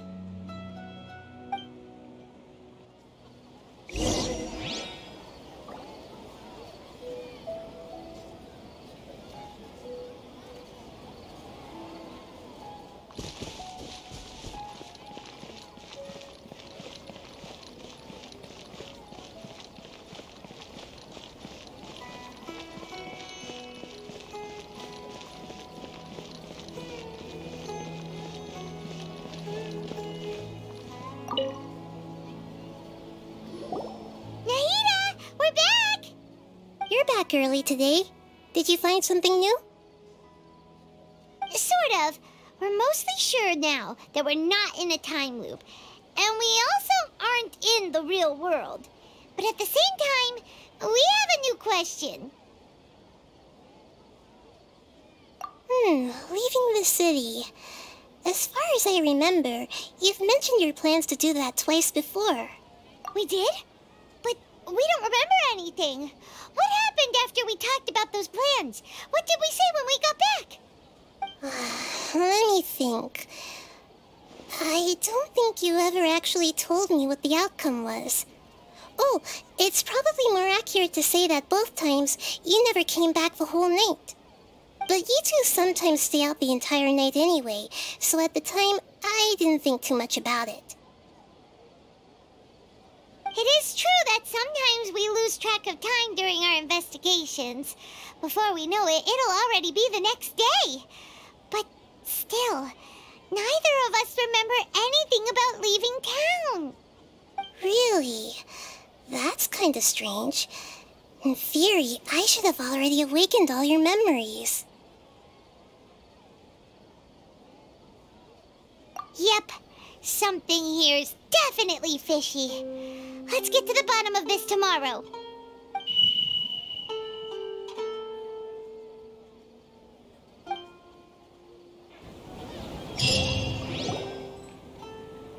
Our memories are back!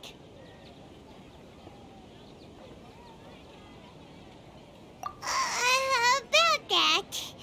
Well, where should Paimon begin? Traveler, aside from your memories that were just restored, I have another message for you.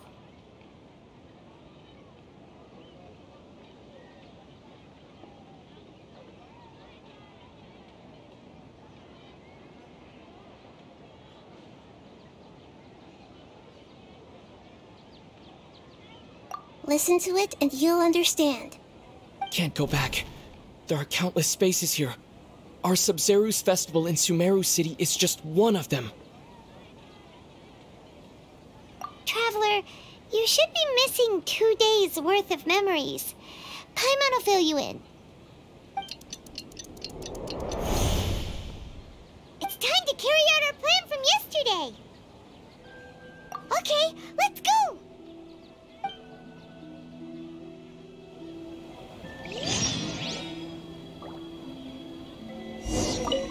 We don't have many more festivals to waste.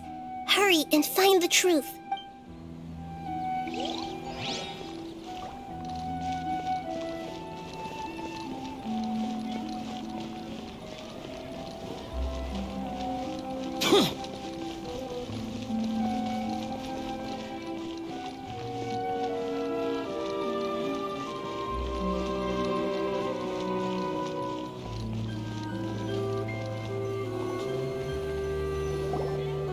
Why can't we leave the city? What is the Academia up to now? Don't ask me. It's not like I can tell you anything. This is a direct order from the Grand Sage. Just wait until tomorrow. I have a real emergency. My goods have already arrived at Port Ormos. If I don't hurry, they'll be stolen. That's your problem. Make sure you make a request in advance next time. But it's not like you can just predict business matters in advance.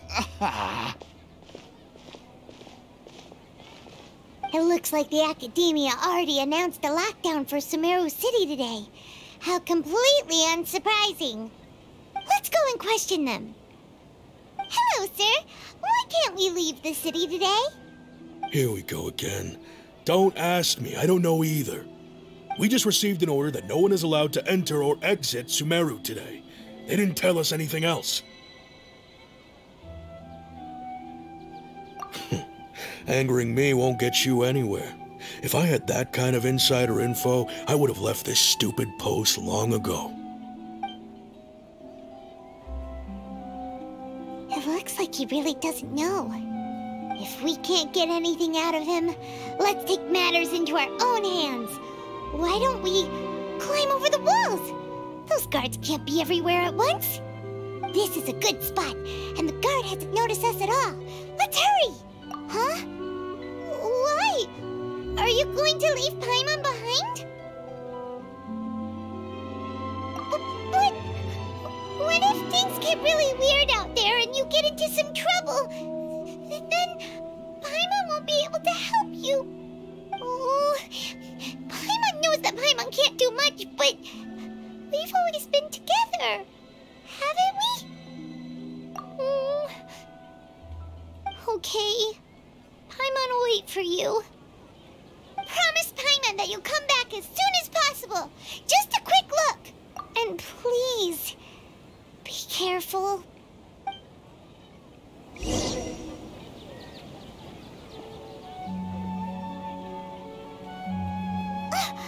Memories!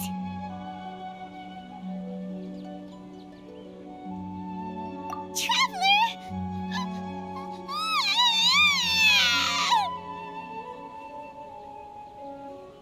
Paimon thought Paimon would never see you again. You just disappeared. Paimon waited for you for hours and hours at the city wall and you never came back. You promised Paimon that you were only taking a quick look.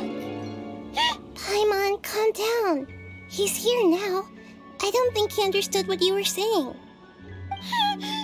Paimon doesn't care. Paimon wanted to go look for you, but you also said that Paimon should stay. Paimon was so worried and so scared the entire day.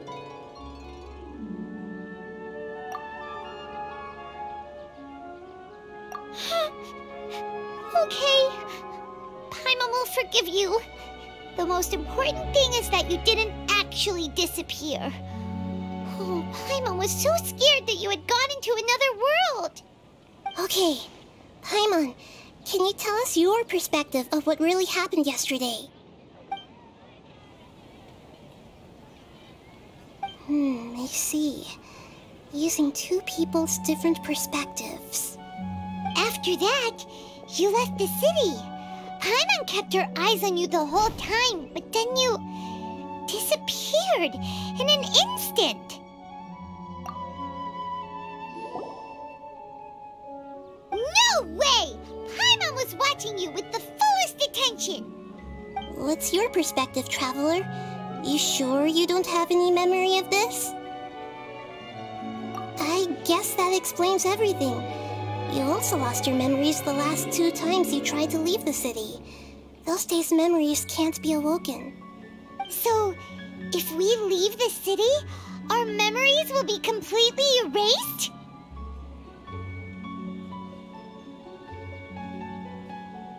It really sounds like something big outside of the city is being hidden on purpose. But this way, we'll also never discover what's outside. Something like a message? But how can we send it back? Don't look at me like that. I'm not used to being stared at. Well... Okay. You want something that can pass on messages, right? Give me some time and take care of Dunyarzad for me. Yep, now we're talking.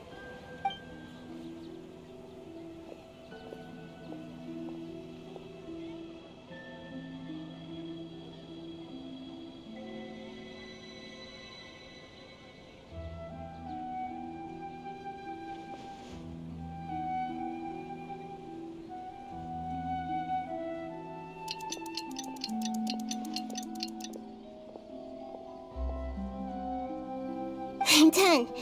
Here you go. What? Isn't this just an Akasha terminal? He made some little changes. Akasha terminals are already capable of sending messages. I just tweaked it so that it could connect to any node. To make something like this?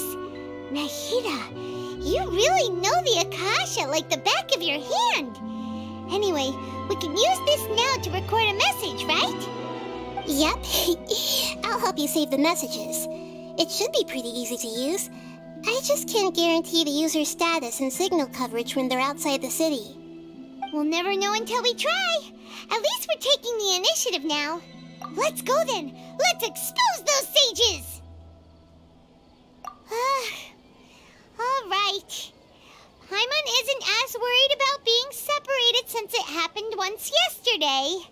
But Paimon still isn't happy about it. Okay, see you tomorrow, Traveler.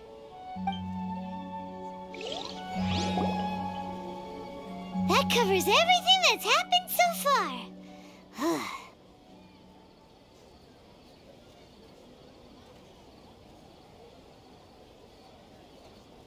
Yes, although the signal was choppy and had some interference, we still managed to receive 2 messages from you when you were outside. Okay, now that you understand what's going on, let's hear the messages together.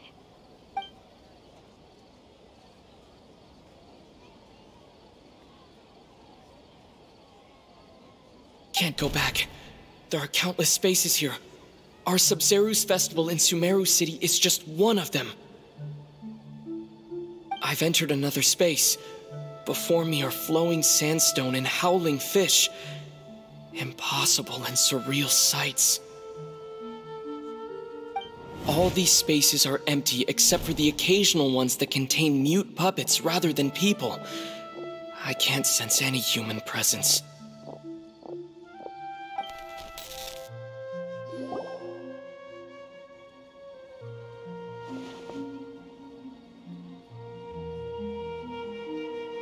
That's one heck of an info dump. It sounds like you left the Sumeru city space when you set foot outside of the walls. But everything looked completely normal when Paimon was looking out from the inside. That's unbelievable. And if we take your word for it, the other spaces all had very weird contents. There's another part here. We only received it last night. These spaces have been disappearing one after the other, absorbed by something like a sun in the sky. And now, even the final space has also disappeared. Behind me, a lot of spaces just appeared again from thin air. I get it now! Those spaces are actually...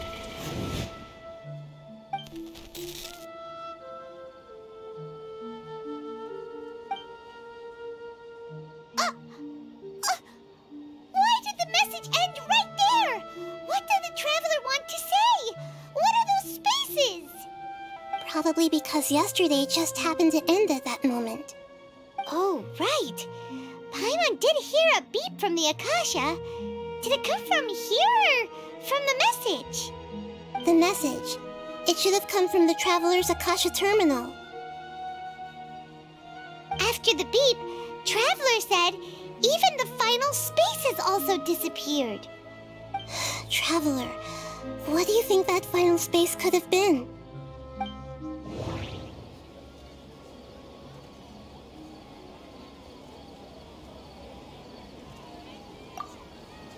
Was that space actually the real world? But wouldn't a real space just randomly disappearing like that be catastrophic?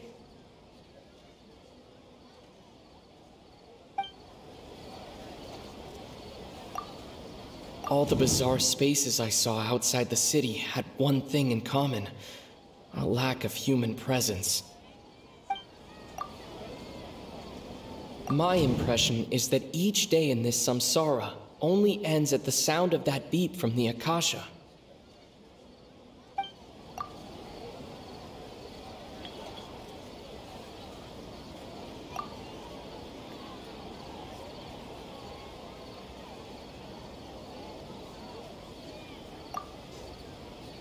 That doesn't sound right. I need to careful... Oh, so that's what it is! After the sound of the beep, the final space, the Sub-Zero's festival, also disappears, and we're taken to the next day. Later on, Traveler also mentioned a bunch of new spaces materializing behind them. Do lots of new spaces appear every day? Paimon's head is spinning. Just what are these spaces anyhow? Well, consider this. For all the horrors of the Archon War, at its heart, it was just a game where a bunch of gods fought over 7 seats. So no matter how strange or spooky things may look on the surface, maybe all they point to in the end is a small and simple secret. Wow, the Archon War, huh? That's an analogy and a half.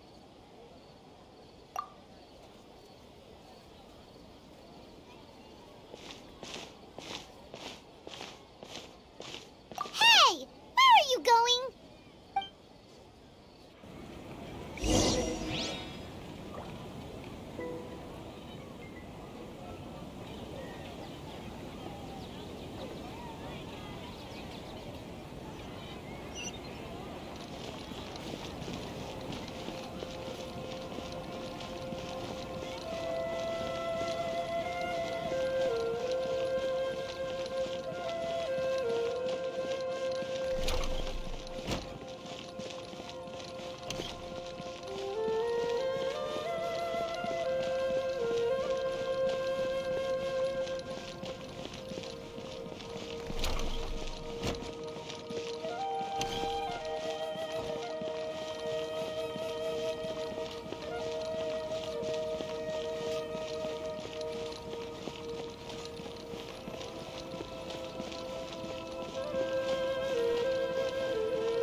Do you want some alone time to think? Alright then, Paimon won't disturb you.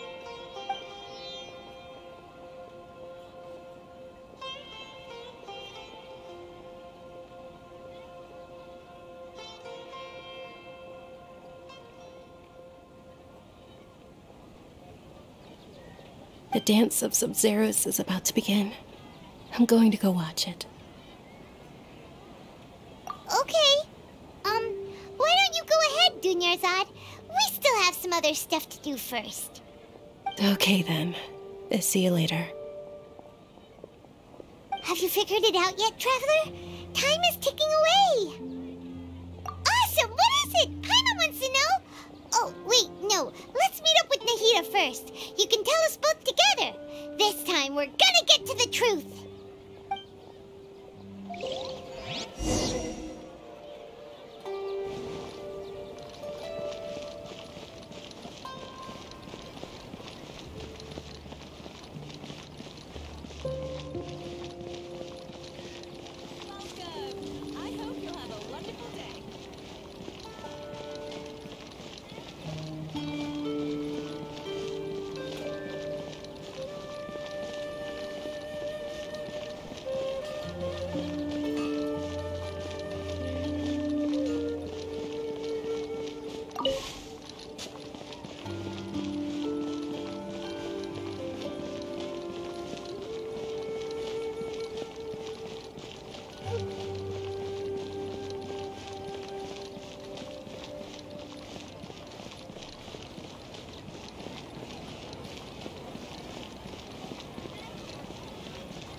You're back! I've been waiting forever for you two. Judging by the looks on your faces, are you ready to take your Sub-Zero's exam and graduate from the festival? Okay, first off, have you discovered the hidden truth?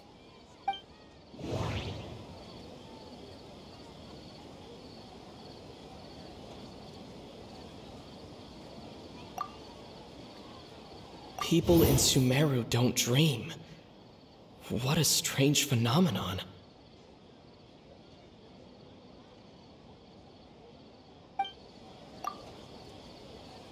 All the bizarre spaces I saw outside the city had one thing in common: a lack of human presence.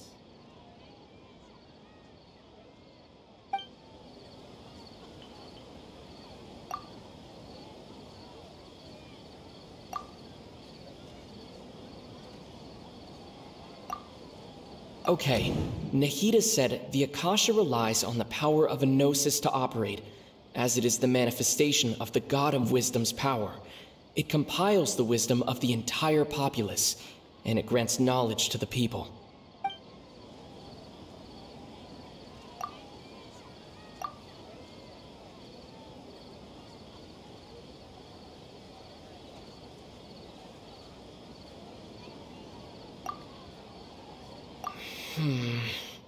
I can't...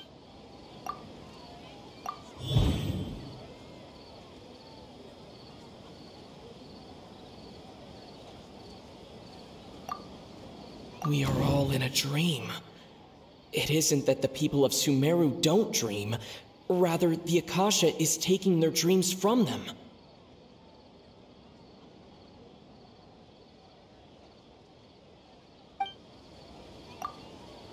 Those spaces remind me of dreams, like the one I had in the Avidia Forest, except these have no sign of human presence.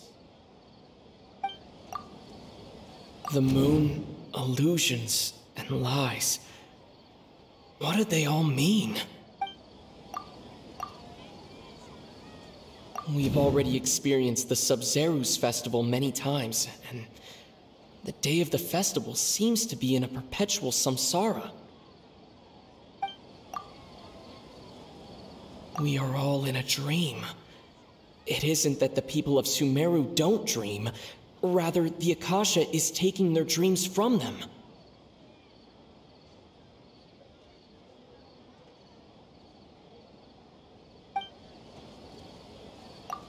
People in Sumeru think they don't dream. But the truth is, the Akasha steals their dreams without them knowing it. And those spaces with no human presence are stolen dreams without their host. That would explain why they sounded so weird when he was trying to describe them. Huh. So people in Sumeru do dream after all. In fact, we're all in one big dream together right now. Correct answer. Now, how did you conclude that the Akasha is capable of this?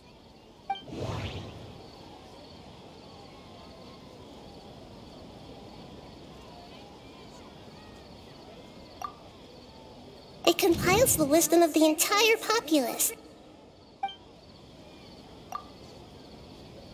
It is the manifestation of the God of Wisdom's power.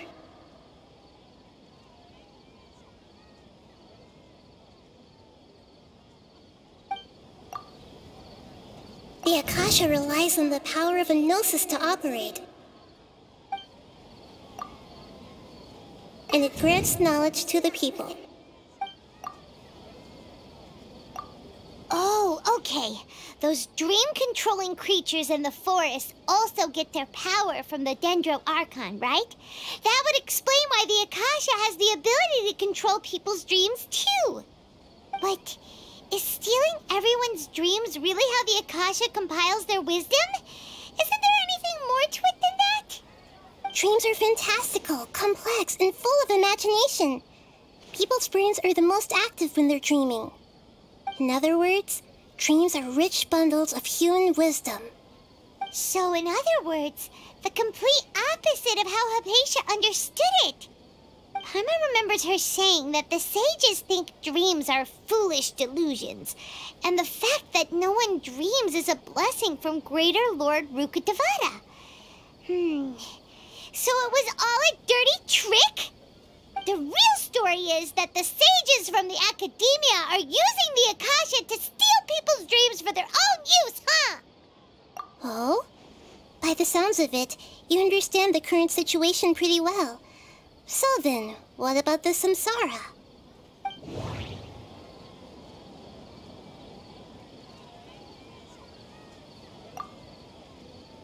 The Grand Sage said, "Go celebrate the birth of that god to your heart's content." Did he mean something more? Those spaces kept disappearing before my eyes. But as soon as that beep sounded, many more spaces materialized. The beep is a prompt tone for Akasha operations. We still hear it every night, even though we removed our Akasha terminals. Those dreamscapes kept vanishing, but as soon as that beep sounded, more new spaces appeared.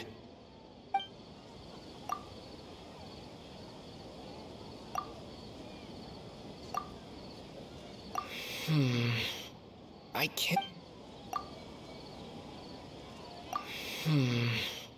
I can't...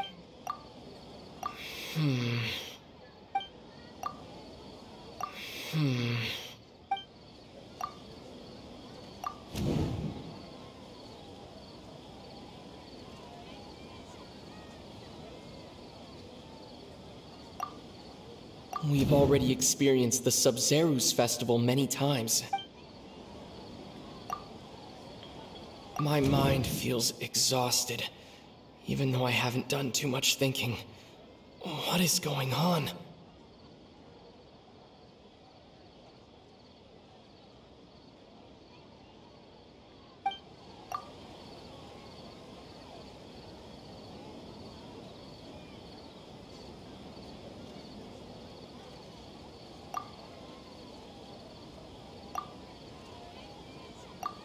Correct. The Akasha is keeping each person's brain in a constant dream state, but also separating their consciousness from their own dream. Their disembodied consciousness is placed inside the collective dream of the Sub-Zerus festival along with everyone else's, while their now vacant dreams are harvested by the Akasha. No one is any the wiser as another day passes in the dream, and so begins another samsara cycle. People wake up to yet another dream about the Sub-Zerus festival.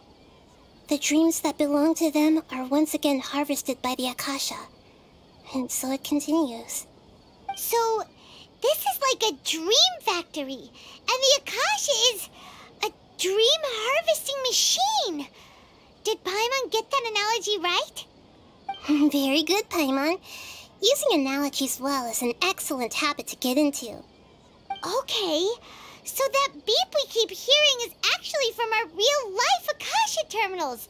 Taking off our terminals in this dream doesn't do anything. All right, last question. Who am I?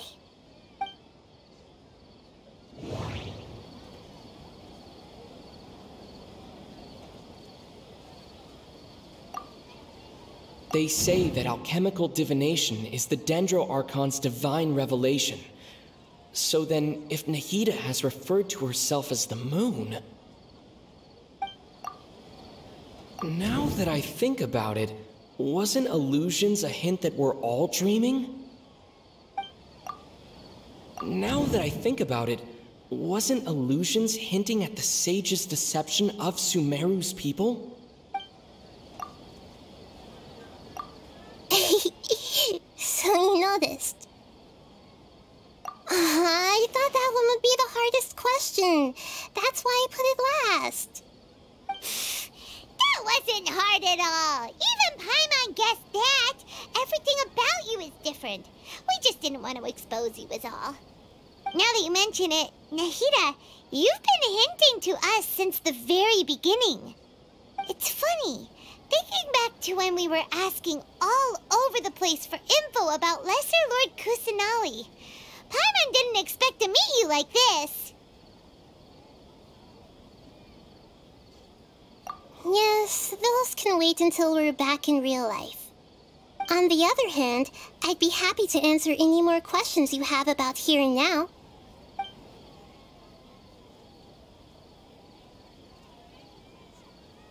You asked me this question before. My answer was, it would literally blow your minds. Now that you know this is all a dream, this answer should hopefully make more sense. Have you heard the saying, don't wake a sleepwalker? Likewise, if someone suddenly had told you all this instead of you learning it on your own, Your notion of reality and dream would be thrown into irreversible confusion.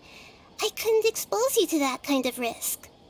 That's why I could only give you very subtle hints and some suggestions. Long story short, I'm really sorry I had to keep you guessing.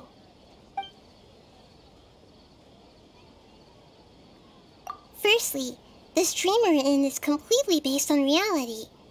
People have already experienced this Sub-Zero's festival, so it would be very difficult for them to find anything that strikes them as surreal. Secondly, you're probably wondering why people don't have any memories from earlier samsara, right? That's because people don't remember their dreams most of the time anyway. And in any case, their actual dreams are being taken away from them by the Akasha. So whenever they wake up in this dream of the Sub-Zero's festival, they don't remember anything from their previous identical dream.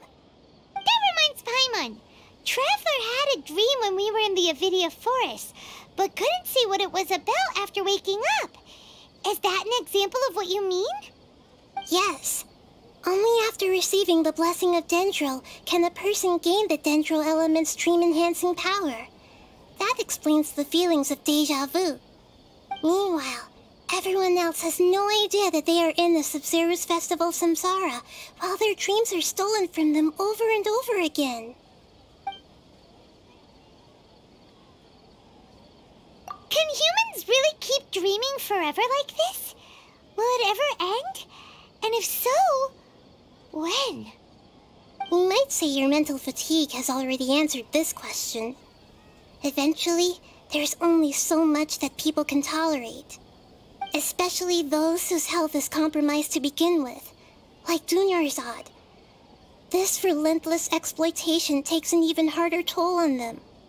People's lives are at stake here, and nobody knows a thing! We've got to put a stop to this!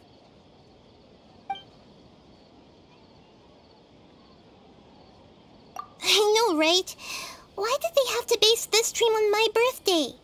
Could it really just be a coincidence? Even you don't know the reason?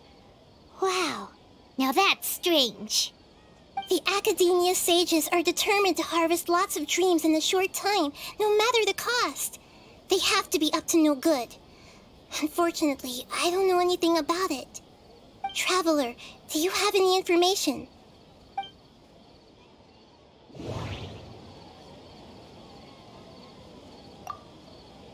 The Grand Sage said, "Go celebrate the birth of that god to your heart's content."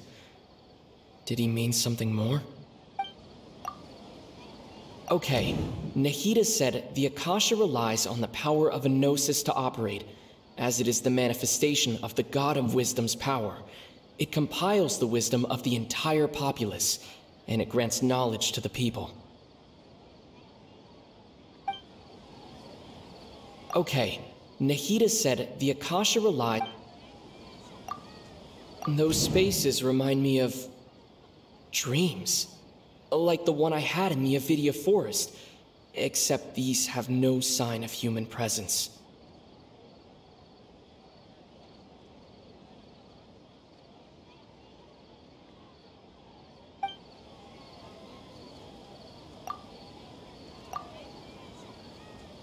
Celebrate the birth of that god? Could it mean...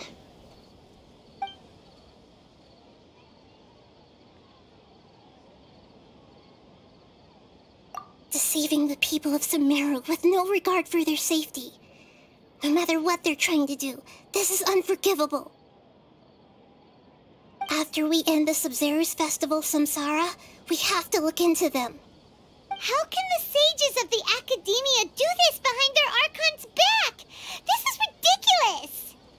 In the end, I'm just the moon. The real sun is long gone. A sun and a moon? Nahida's talking in riddles again.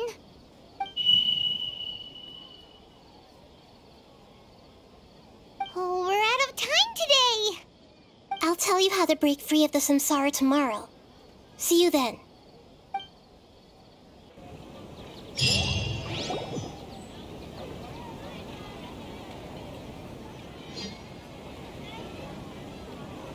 Good morning, Nahida. Wait. Now that remembers everything. Should we instead say good morning, Lesser Lord Kusanali? Hey, what's wrong, Nahida? You don't look too good. I'm afraid that what you're thinking right now is correct. Did Dunyarzad already disappear? No way. Are we too late?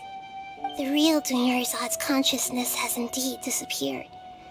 It can no longer endure the constant dream harvesting. Paimon can't believe it. Wait, so what about that other Dunyarzad? Just what is she? Is she also going to disappear? She's actually something like a puppet, but not completely. The real Dunyarzad's consciousness could no longer keep playing her role in this dream. So another Dunyarzad appeared to replace her in the dream. Just like the grass and the trees, that Dunyarzad is just a building block of the dream that helps to keep it going. But personality-wise, she's nothing like the real Dunyarzad. Puppets are stiff and can't copy a living person's vitality. After all, they're just there as filler. You know, speaking of which, the old Dunyarzad might not have been too different from a puppet. Dunyarzad truly believed that she met you within her consciousness, and it was you who inspired her. So you do remember her after all. Yes. Back then, her family was overly protective of her. No one cared about her personality or thoughts. It was as if she only lived to stall her Elazar. I just gave her a little wisdom so she could look at life in a new way. So that she could be her own person. But even so, she's still... far from it. I'm still a long way off from being a real Archon. I couldn't even save her. If I were a competent Archon, I wouldn't have let my most faithful follower die at the Sabzeruz festival with so many regrets. Please don't beat yourself up over it, Nahida. It's the sage's fault, and theirs alone. I'm not beating myself up. All I did was to rationally observe the distance between myself and a real Archon. Don't be like that, Nahida. Even real Archons are still allowed to be sad.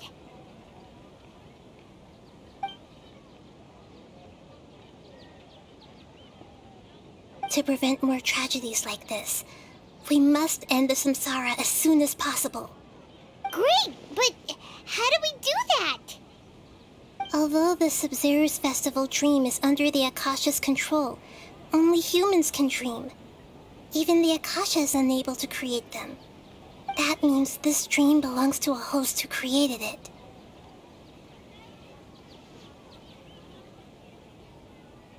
Huh? So, how should we find that person? Well, if this is someone's dream, then everything here must come from deep within their consciousness. Which means, with the power of imagination, they can change anything in this dream. Imagination? What do you mean by that? Imagination means breaking through what you perceive as normal. Like when the server at a tavern brings a plate to you, you'd naturally assume that food is on it. However, if you're the dream's host and you become aware that you're dreaming, when you imagine gold and more on the plate, the dream will respond in kind, and the server really will bring you gold and mora. But right now, our host is unaware that this is a dream. No matter how many times they're served, it will always be food. Find some way to make that person realize that they're dreaming. Usually, once that happens, the person will wake up and the dream samsara will be broken. How are we going to find them, though? If it could be anyone, it'd be like looking for a needle in a haystack. And even if we did find them, how are we supposed to make them realize they're dreaming? After all, like you said, don't wake a sleepwalker. It's extremely difficult, yes. But the only ones who can do it are you two. Remember, everything you've achieved up to this point has all been for the sake of finding the host and ending the samsara. As for me, during this time, I'll be out of town. Out of town? Are you going to that place full of dreams where the Traveler went? Yes. I want to try something. There must still be a small wisp of possibility. Hurry and go. Dreams are supposed to be fantastical, romantic, and full of pleasant surprises. Unnecessary things like this samsara need to end. Paimon's still a little upset that we've come this far, only for Dunyarzad to... She was such a good person, with such a simple wish. But fate was against her. Yeah, saving Dunyarzad is what kept us going this whole time. But we mustn't lose hope, Traveler. Dunyarzad would definitely want to see us save everyone else. So let's break the samsara for her sake. Paimon's wondering, do you think the sages would get one of their own to be the host of this stream? Feels like it would be easier to control it that way, no?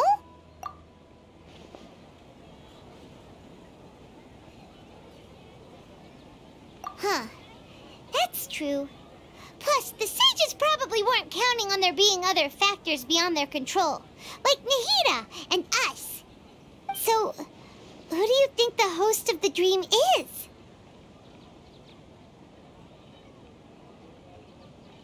Oh, that would make sense.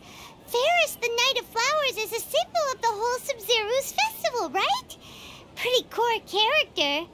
Let's go ask him some questions, shall we?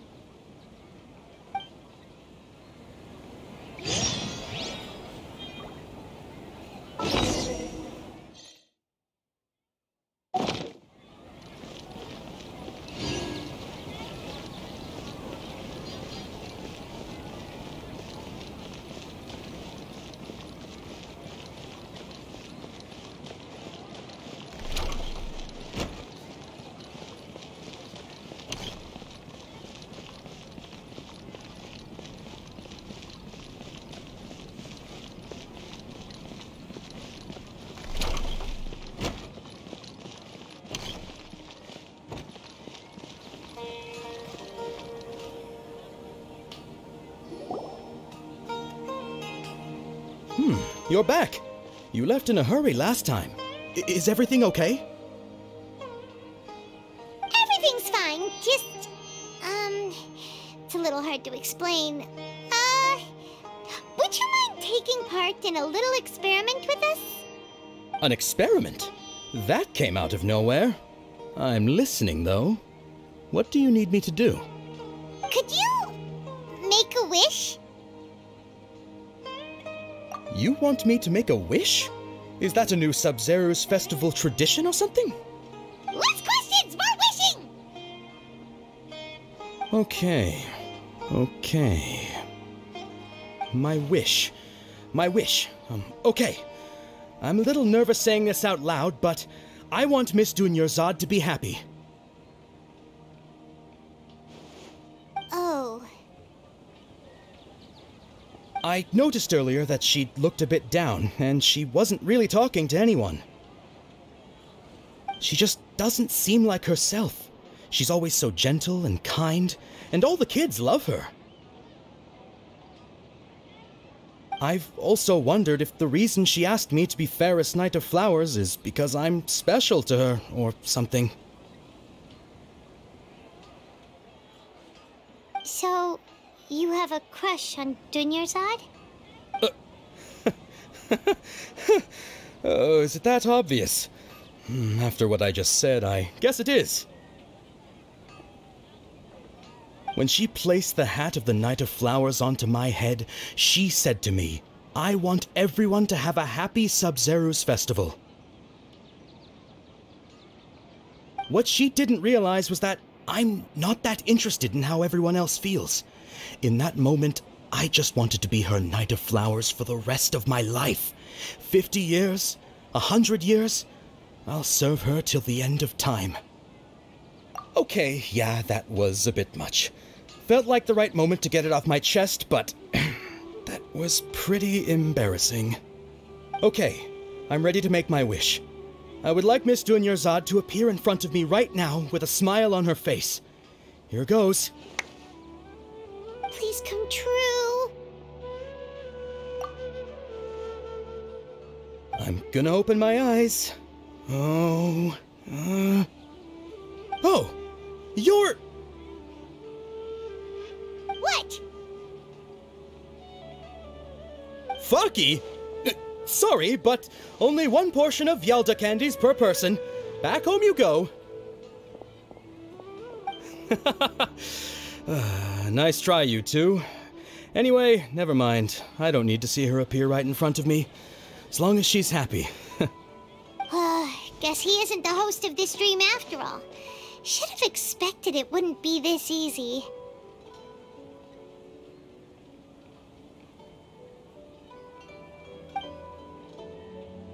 It seems like everyone who knows Dunyarzad loves her, but none of them has any idea that she...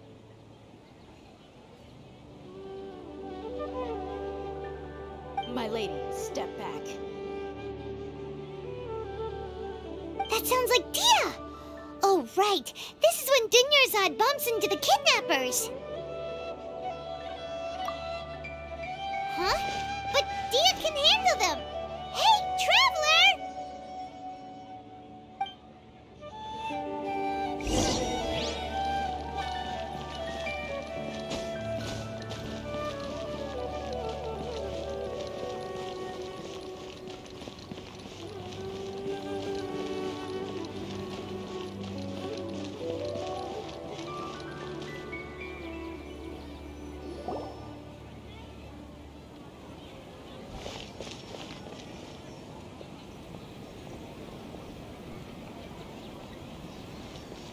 Oh, it's you. Great timing. Please take... Hey, this is my job. The homie Yannis pay me, not you. You... fine, alright. Knock yourself out. Why are you so worked up anyway? It's not like I don't trust your fighting skills. Anyway, watch yourself.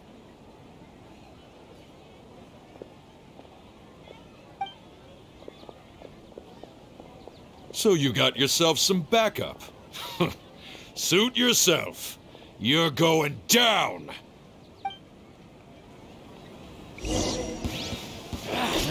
Feeling new punchy today.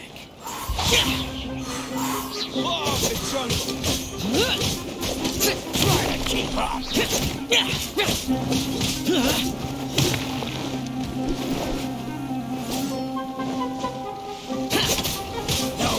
Tricks up your sleeve! Useless!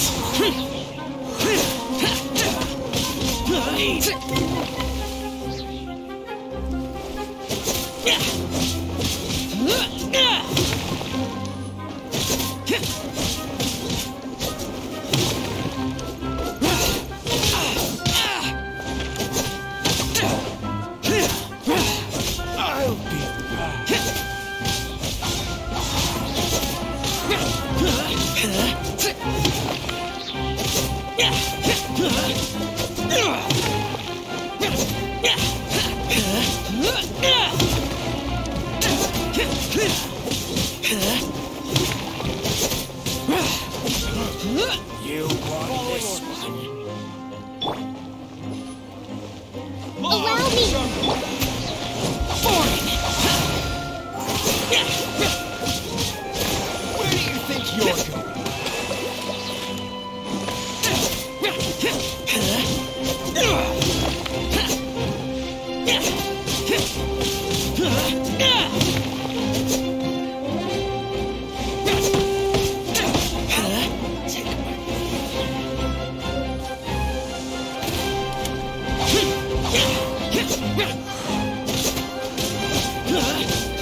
Traveler, were you just taking your anger out on those guys? You and Nahida both. Dunyarzad wouldn't want to see you two like this. Oh, and speaking of her, Paimon just remembered something. Remember how during the first Sub-Zero's festival, before the Samsara started, we came here with Dunyarzad because she wanted to pick something up? She said it was because she had forgotten something. Okay, so Paimon's memory is working so far. Anyway, Paimon also remembers that she is staying somewhere around here. She pointed it out to us the night before the Sub-Zero's festival. Yeah, even if it's only a tiny clue, it'll probably still help us more than this needle in a haystack search.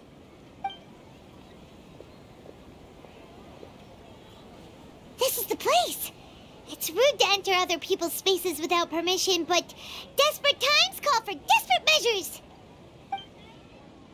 Hey, the windows are unlocked. Okay, Paimon's gonna take a peek inside.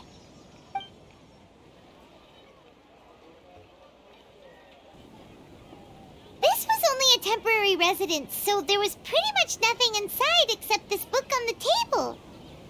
Should we open it?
Wow, Dunyarzad wrote all of this.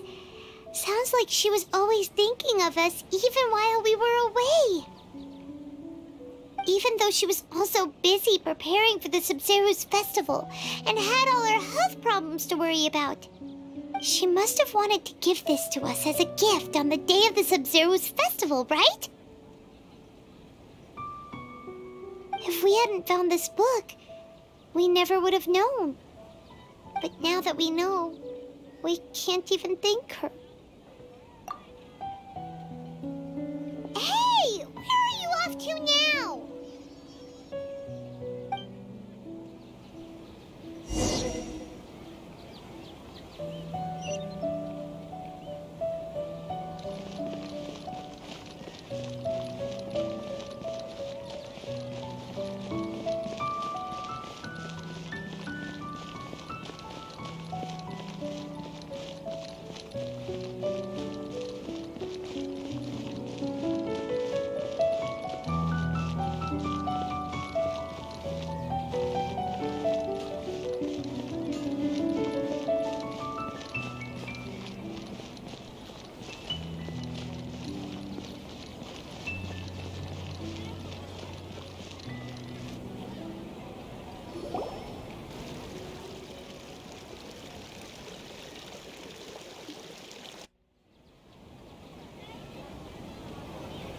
It's Dunyarzad's puppet.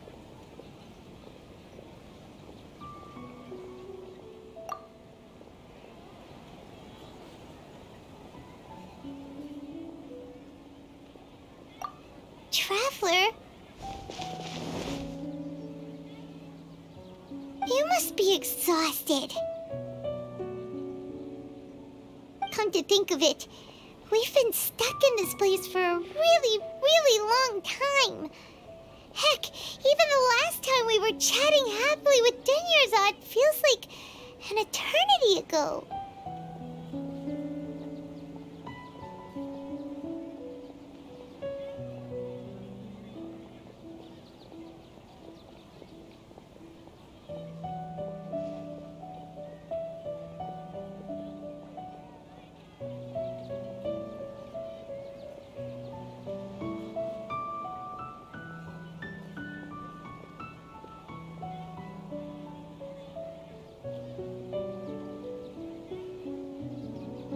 Paimon still remembers when we were sitting here, and the way her eyes sparkled when she talked about Nilu's dance of Sub-Zerus. There will always be frustrations in life, but I know that the point of living is not to leave behind any regrets.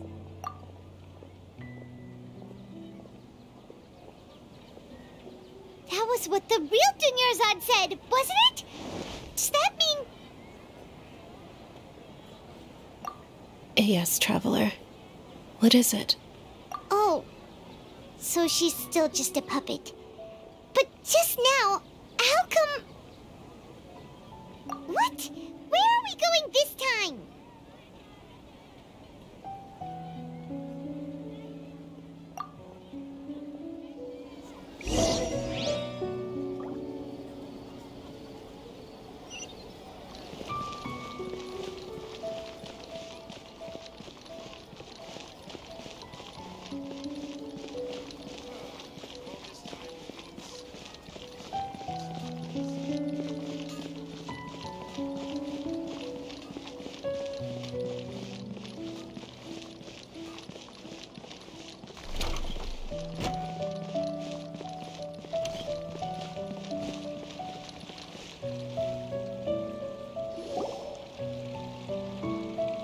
If you continue to resist, we will have to order an investigation into every single event organizer.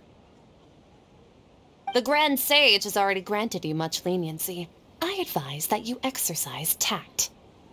How did things turn out like this?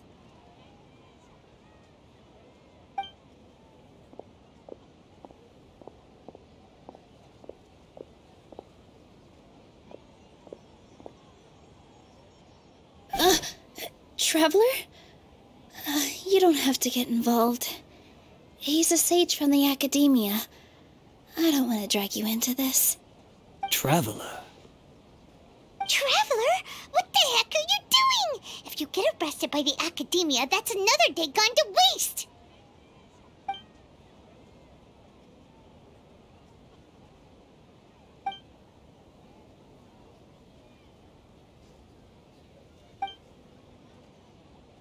Wait, they're not reacting.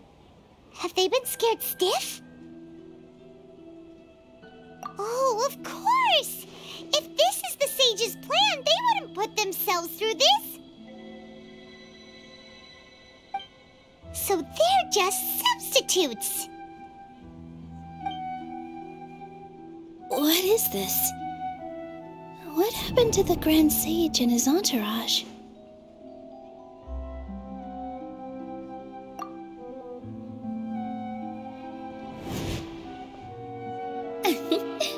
Like I said, they symbolize the goddess of flowers. It's just a shame that all the real Padisarahs went extinct after her death. Yes. The Greater Lord brought forth new Padisarahs in memory of the goddess of flowers, but she ultimately could never truly replicate that beautiful shade of purple.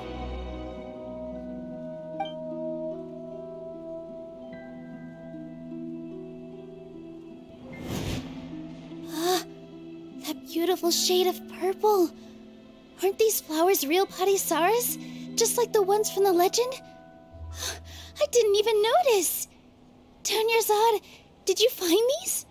But didn't you just say all the real flowers went extinct after the goddess of flowers passed away?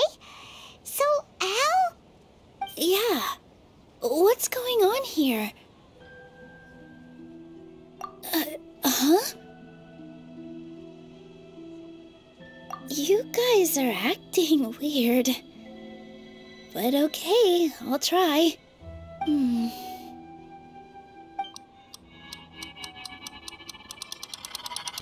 Hey!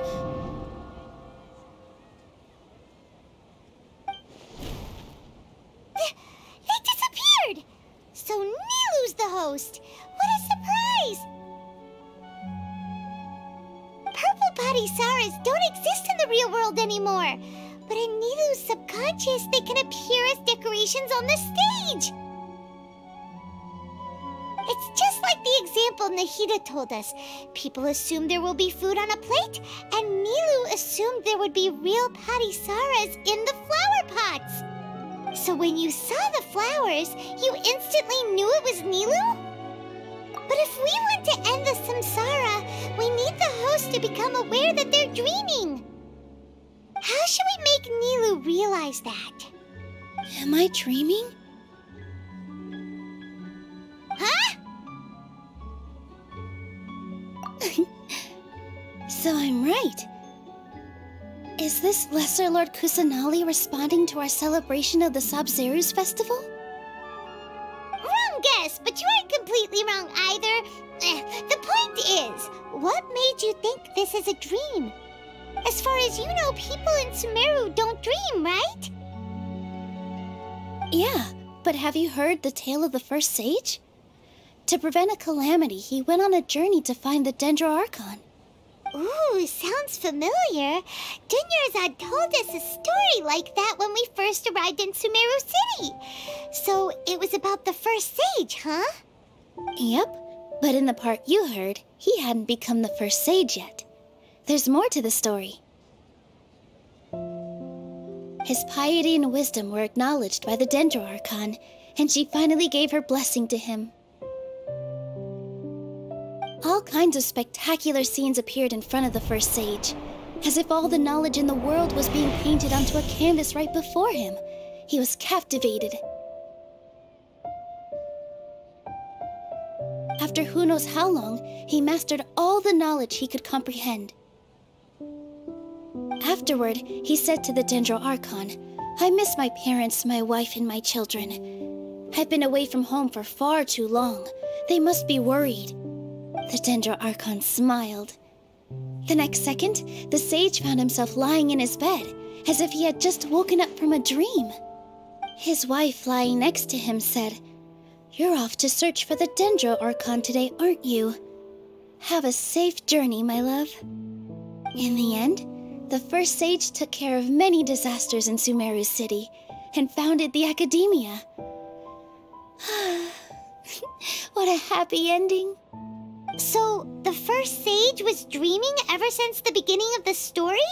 He never went on his journey? Yes, but his faith and determination were conveyed to the Dendro Archon, so she blessed him in the form of a dream. Paimon understands where you're coming from now. That's a really interesting connection. But we really gotta wake up soon, like the sage in the story. I see. Well, it just so happens that today's Sabzeruz festival is almost over too.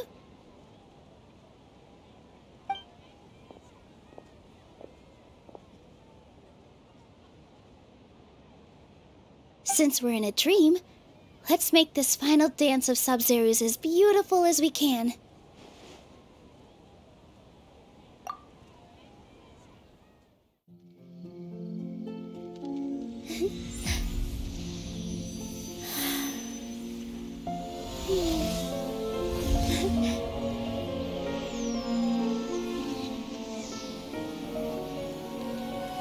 The wait is over, everyone. I dedicate this to our god, the dance of Sabzeruz.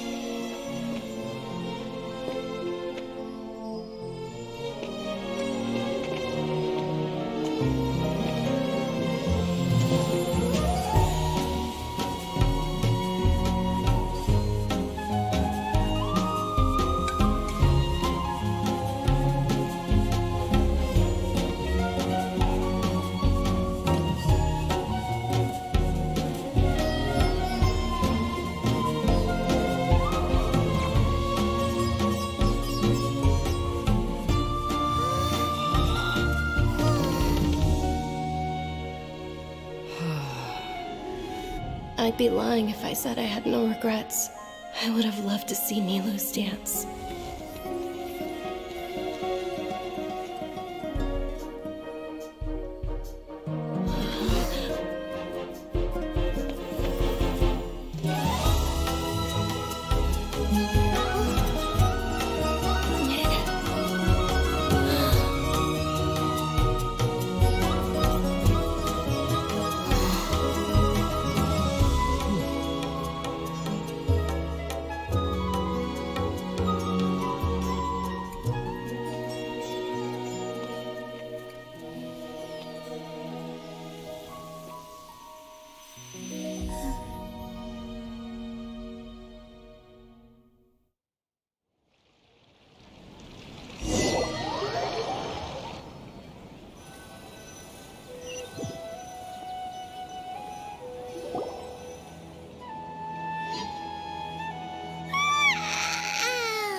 Good morning, traveler.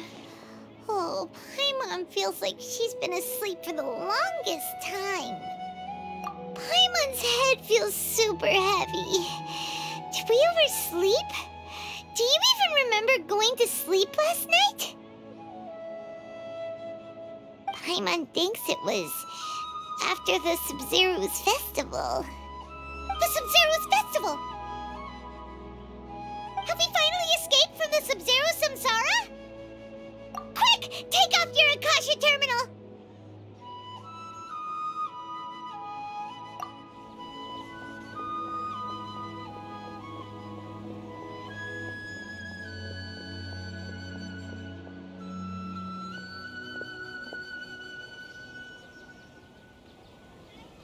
She's not in her room.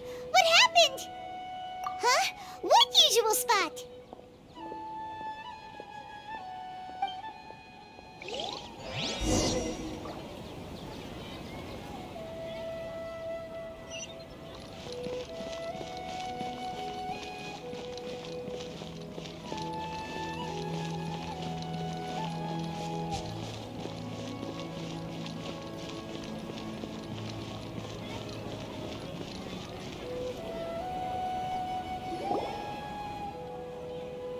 Well done, Traveler and Paimon. And thank you, Dunyarzad, for organizing the Sub-Zero's festival for me. I'm sorry, who are... Dunyarzad! You're okay! Oh, don't scare us like that! Oh, Traveler Paimon. I have something amazing to tell you. I just had a dream, and I saw Nilou performing the dance of Sub-Zero's.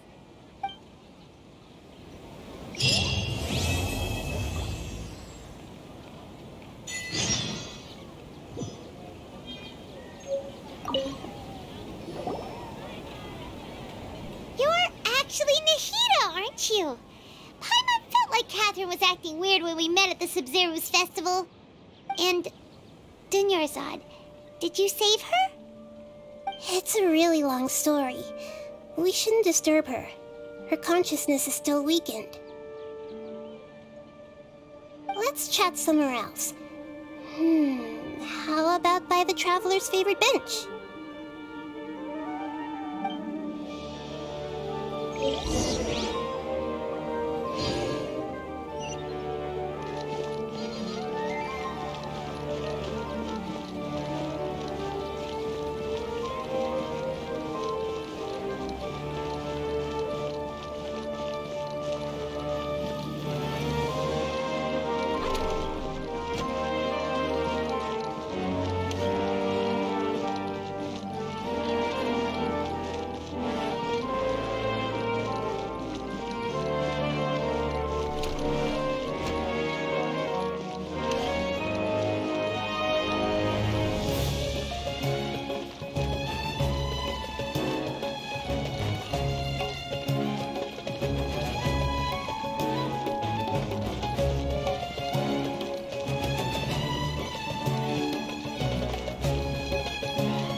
Let's talk about Dunyarzad first.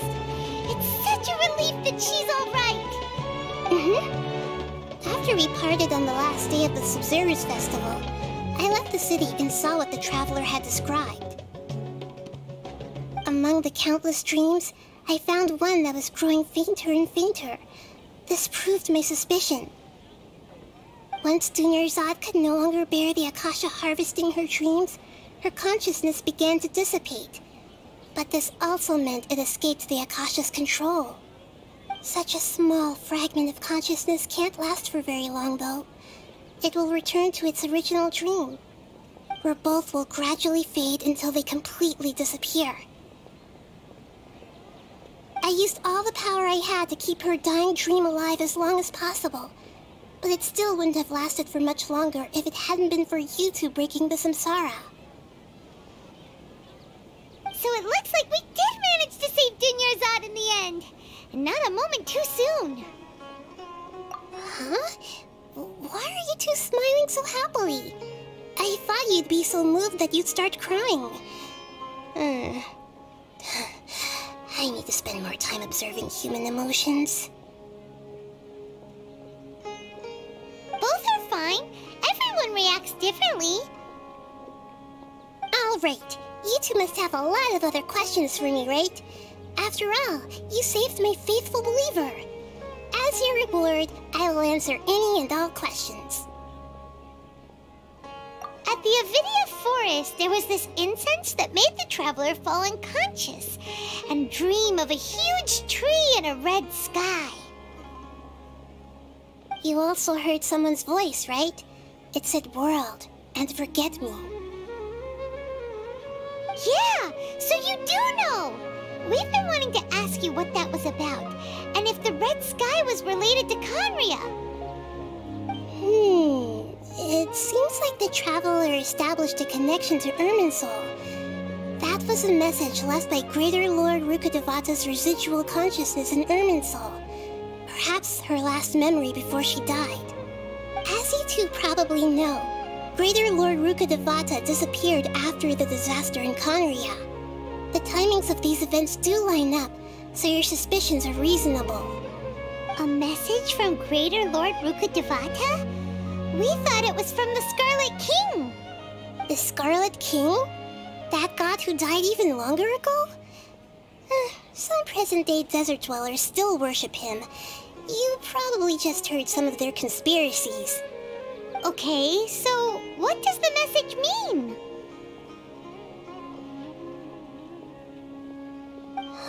I still haven't managed to decipher it. Even the Akasha isn't currently capable of doing that. Greater Lord Rukkhadevata's residual consciousness in Irminsul seems to be contaminated with something that has a very dangerous aura to it. Many devoted scholars go mad as soon as they connect their consciousness. I've warned the Academia about this many times, but people still keep falling victim to it. But I believe this is the key to saving Irminsul. That's why I've kept trying to decipher it. So the tree in the vision was Irminsul? Oh, Tainari also said that Irminsul is sick! Is it because of the contaminated consciousness? But even if you can't figure out what that vision was all about, it seems like our search for you was all in vain. The traveler wasn't affected after coming in contact with that consciousness. I've never seen anyone like that. With you here, we may have a chance at deciphering it. No, we must decipher its secrets. I've already eliminated all other factors that might affect Irminsul. This is the only one left. This puzzle has life and death at stake. It could determine Irminsul's fate, as well as Tevat's. To be accurate, I'm using the Akasha as a medium to occupy Catherine's consciousness. How did you do that? Poor Catherine.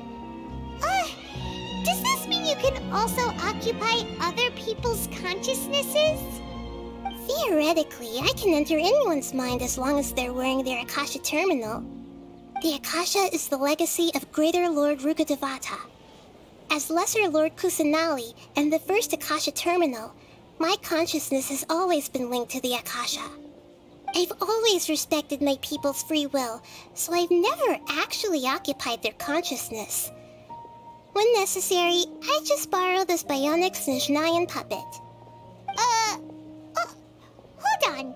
Did we just learn some deep, dark secret? So Catherine is... No wonder Paimon felt something was off about her. What about your own body? Why do you need to borrow other people's? Don't you live in the sanctuary of Surasthana? That story begins a long time ago. After Greater Lord Rukkhadevata disappeared, the sages found my newly born self and took me back to Sumeru.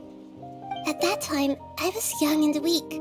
The sages kept me in the sanctuary of Surasthana, ostensibly for the sake of protecting me. But I've hardly heard from them since. However, I do understand that they had hoped to find Greater Lord Rukkhadevata instead of me, a symbol of her passing. So, the sages basically put their new Archon under house arrest? How dare they! Why don't you teach them a lesson, Nahida? In some ways, they aren't wrong. Greater Lord Rukkhadevata was omniscient and omnipotent. Even after her death, the Akasha is still empowering this nation. And I'm still really far away from being able to call myself the God of Wisdom. Moreover, the Academia is also more proficient at governing this country. My existence has little meaning. Yeah, you got a lot of believers. Just look at the Sub-Zero's festival. Everyone who showed up truly loves you. Thank you for the kind words. But I honestly don't need physical freedom as long as I can connect my consciousness to the Akasha. Trying to find a way to save Irminsul is my life's mission and top priority. I will work on that, and try to live up to being a deity in the meantime. Every once in a while, I will also take up the duties of the God of Wisdom and enlighten a lost soul here and there. Doing all that should be enough. There's never been any big problems with the Academia's governance of Sumeru. This is the first time I've seen them step out of line. I wonder what caused them to go down this path, and what they hope to achieve. Even though the city's residents haven't noticed anything strange, if the Traveler hadn't broken the Sub-Zero's samsara, the situation could have become dire. I tried to do some investigating in the Akasha, but I couldn't find anything suspicious, and all the people of interest seemed to purposely avoid wearing their Akasha terminals. I think they're deliberately trying to hide something. Oh, that reminds Paimon. In Gandharvaville, there was a sage who had invited Tainari to join some kind of project. Could it be related? Regardless, I need to first investigate the sage's motives, make things right, and punish them if needed. But I'll have to be discreet, or they'll see me coming. You mean how the Akasha stops you from having dreams? Yeah, it's been such a long time. No one's noticed something's up? It's not that no one noticed. It's more like no one cared. Ultimately, it's all rooted in the sage's misdirection. Misdirection? The sages convinced everyone to believe that being unable to dream is a sign of rationality and wisdom. Not dreaming is a badge of honor in Sumeru. Even if the truth is that their dreams are being reaped by the Akasha. With their propaganda in place, the sages can maximize their use of the Akasha to facilitate their research. Besides, Greater Lord Rukkhadevata must have created the Akasha in the hopes that it could be used to its full potential. That's why I've never come out strongly against this. Anyway, the perspective advocated by the sages drowned out any voices of doubt.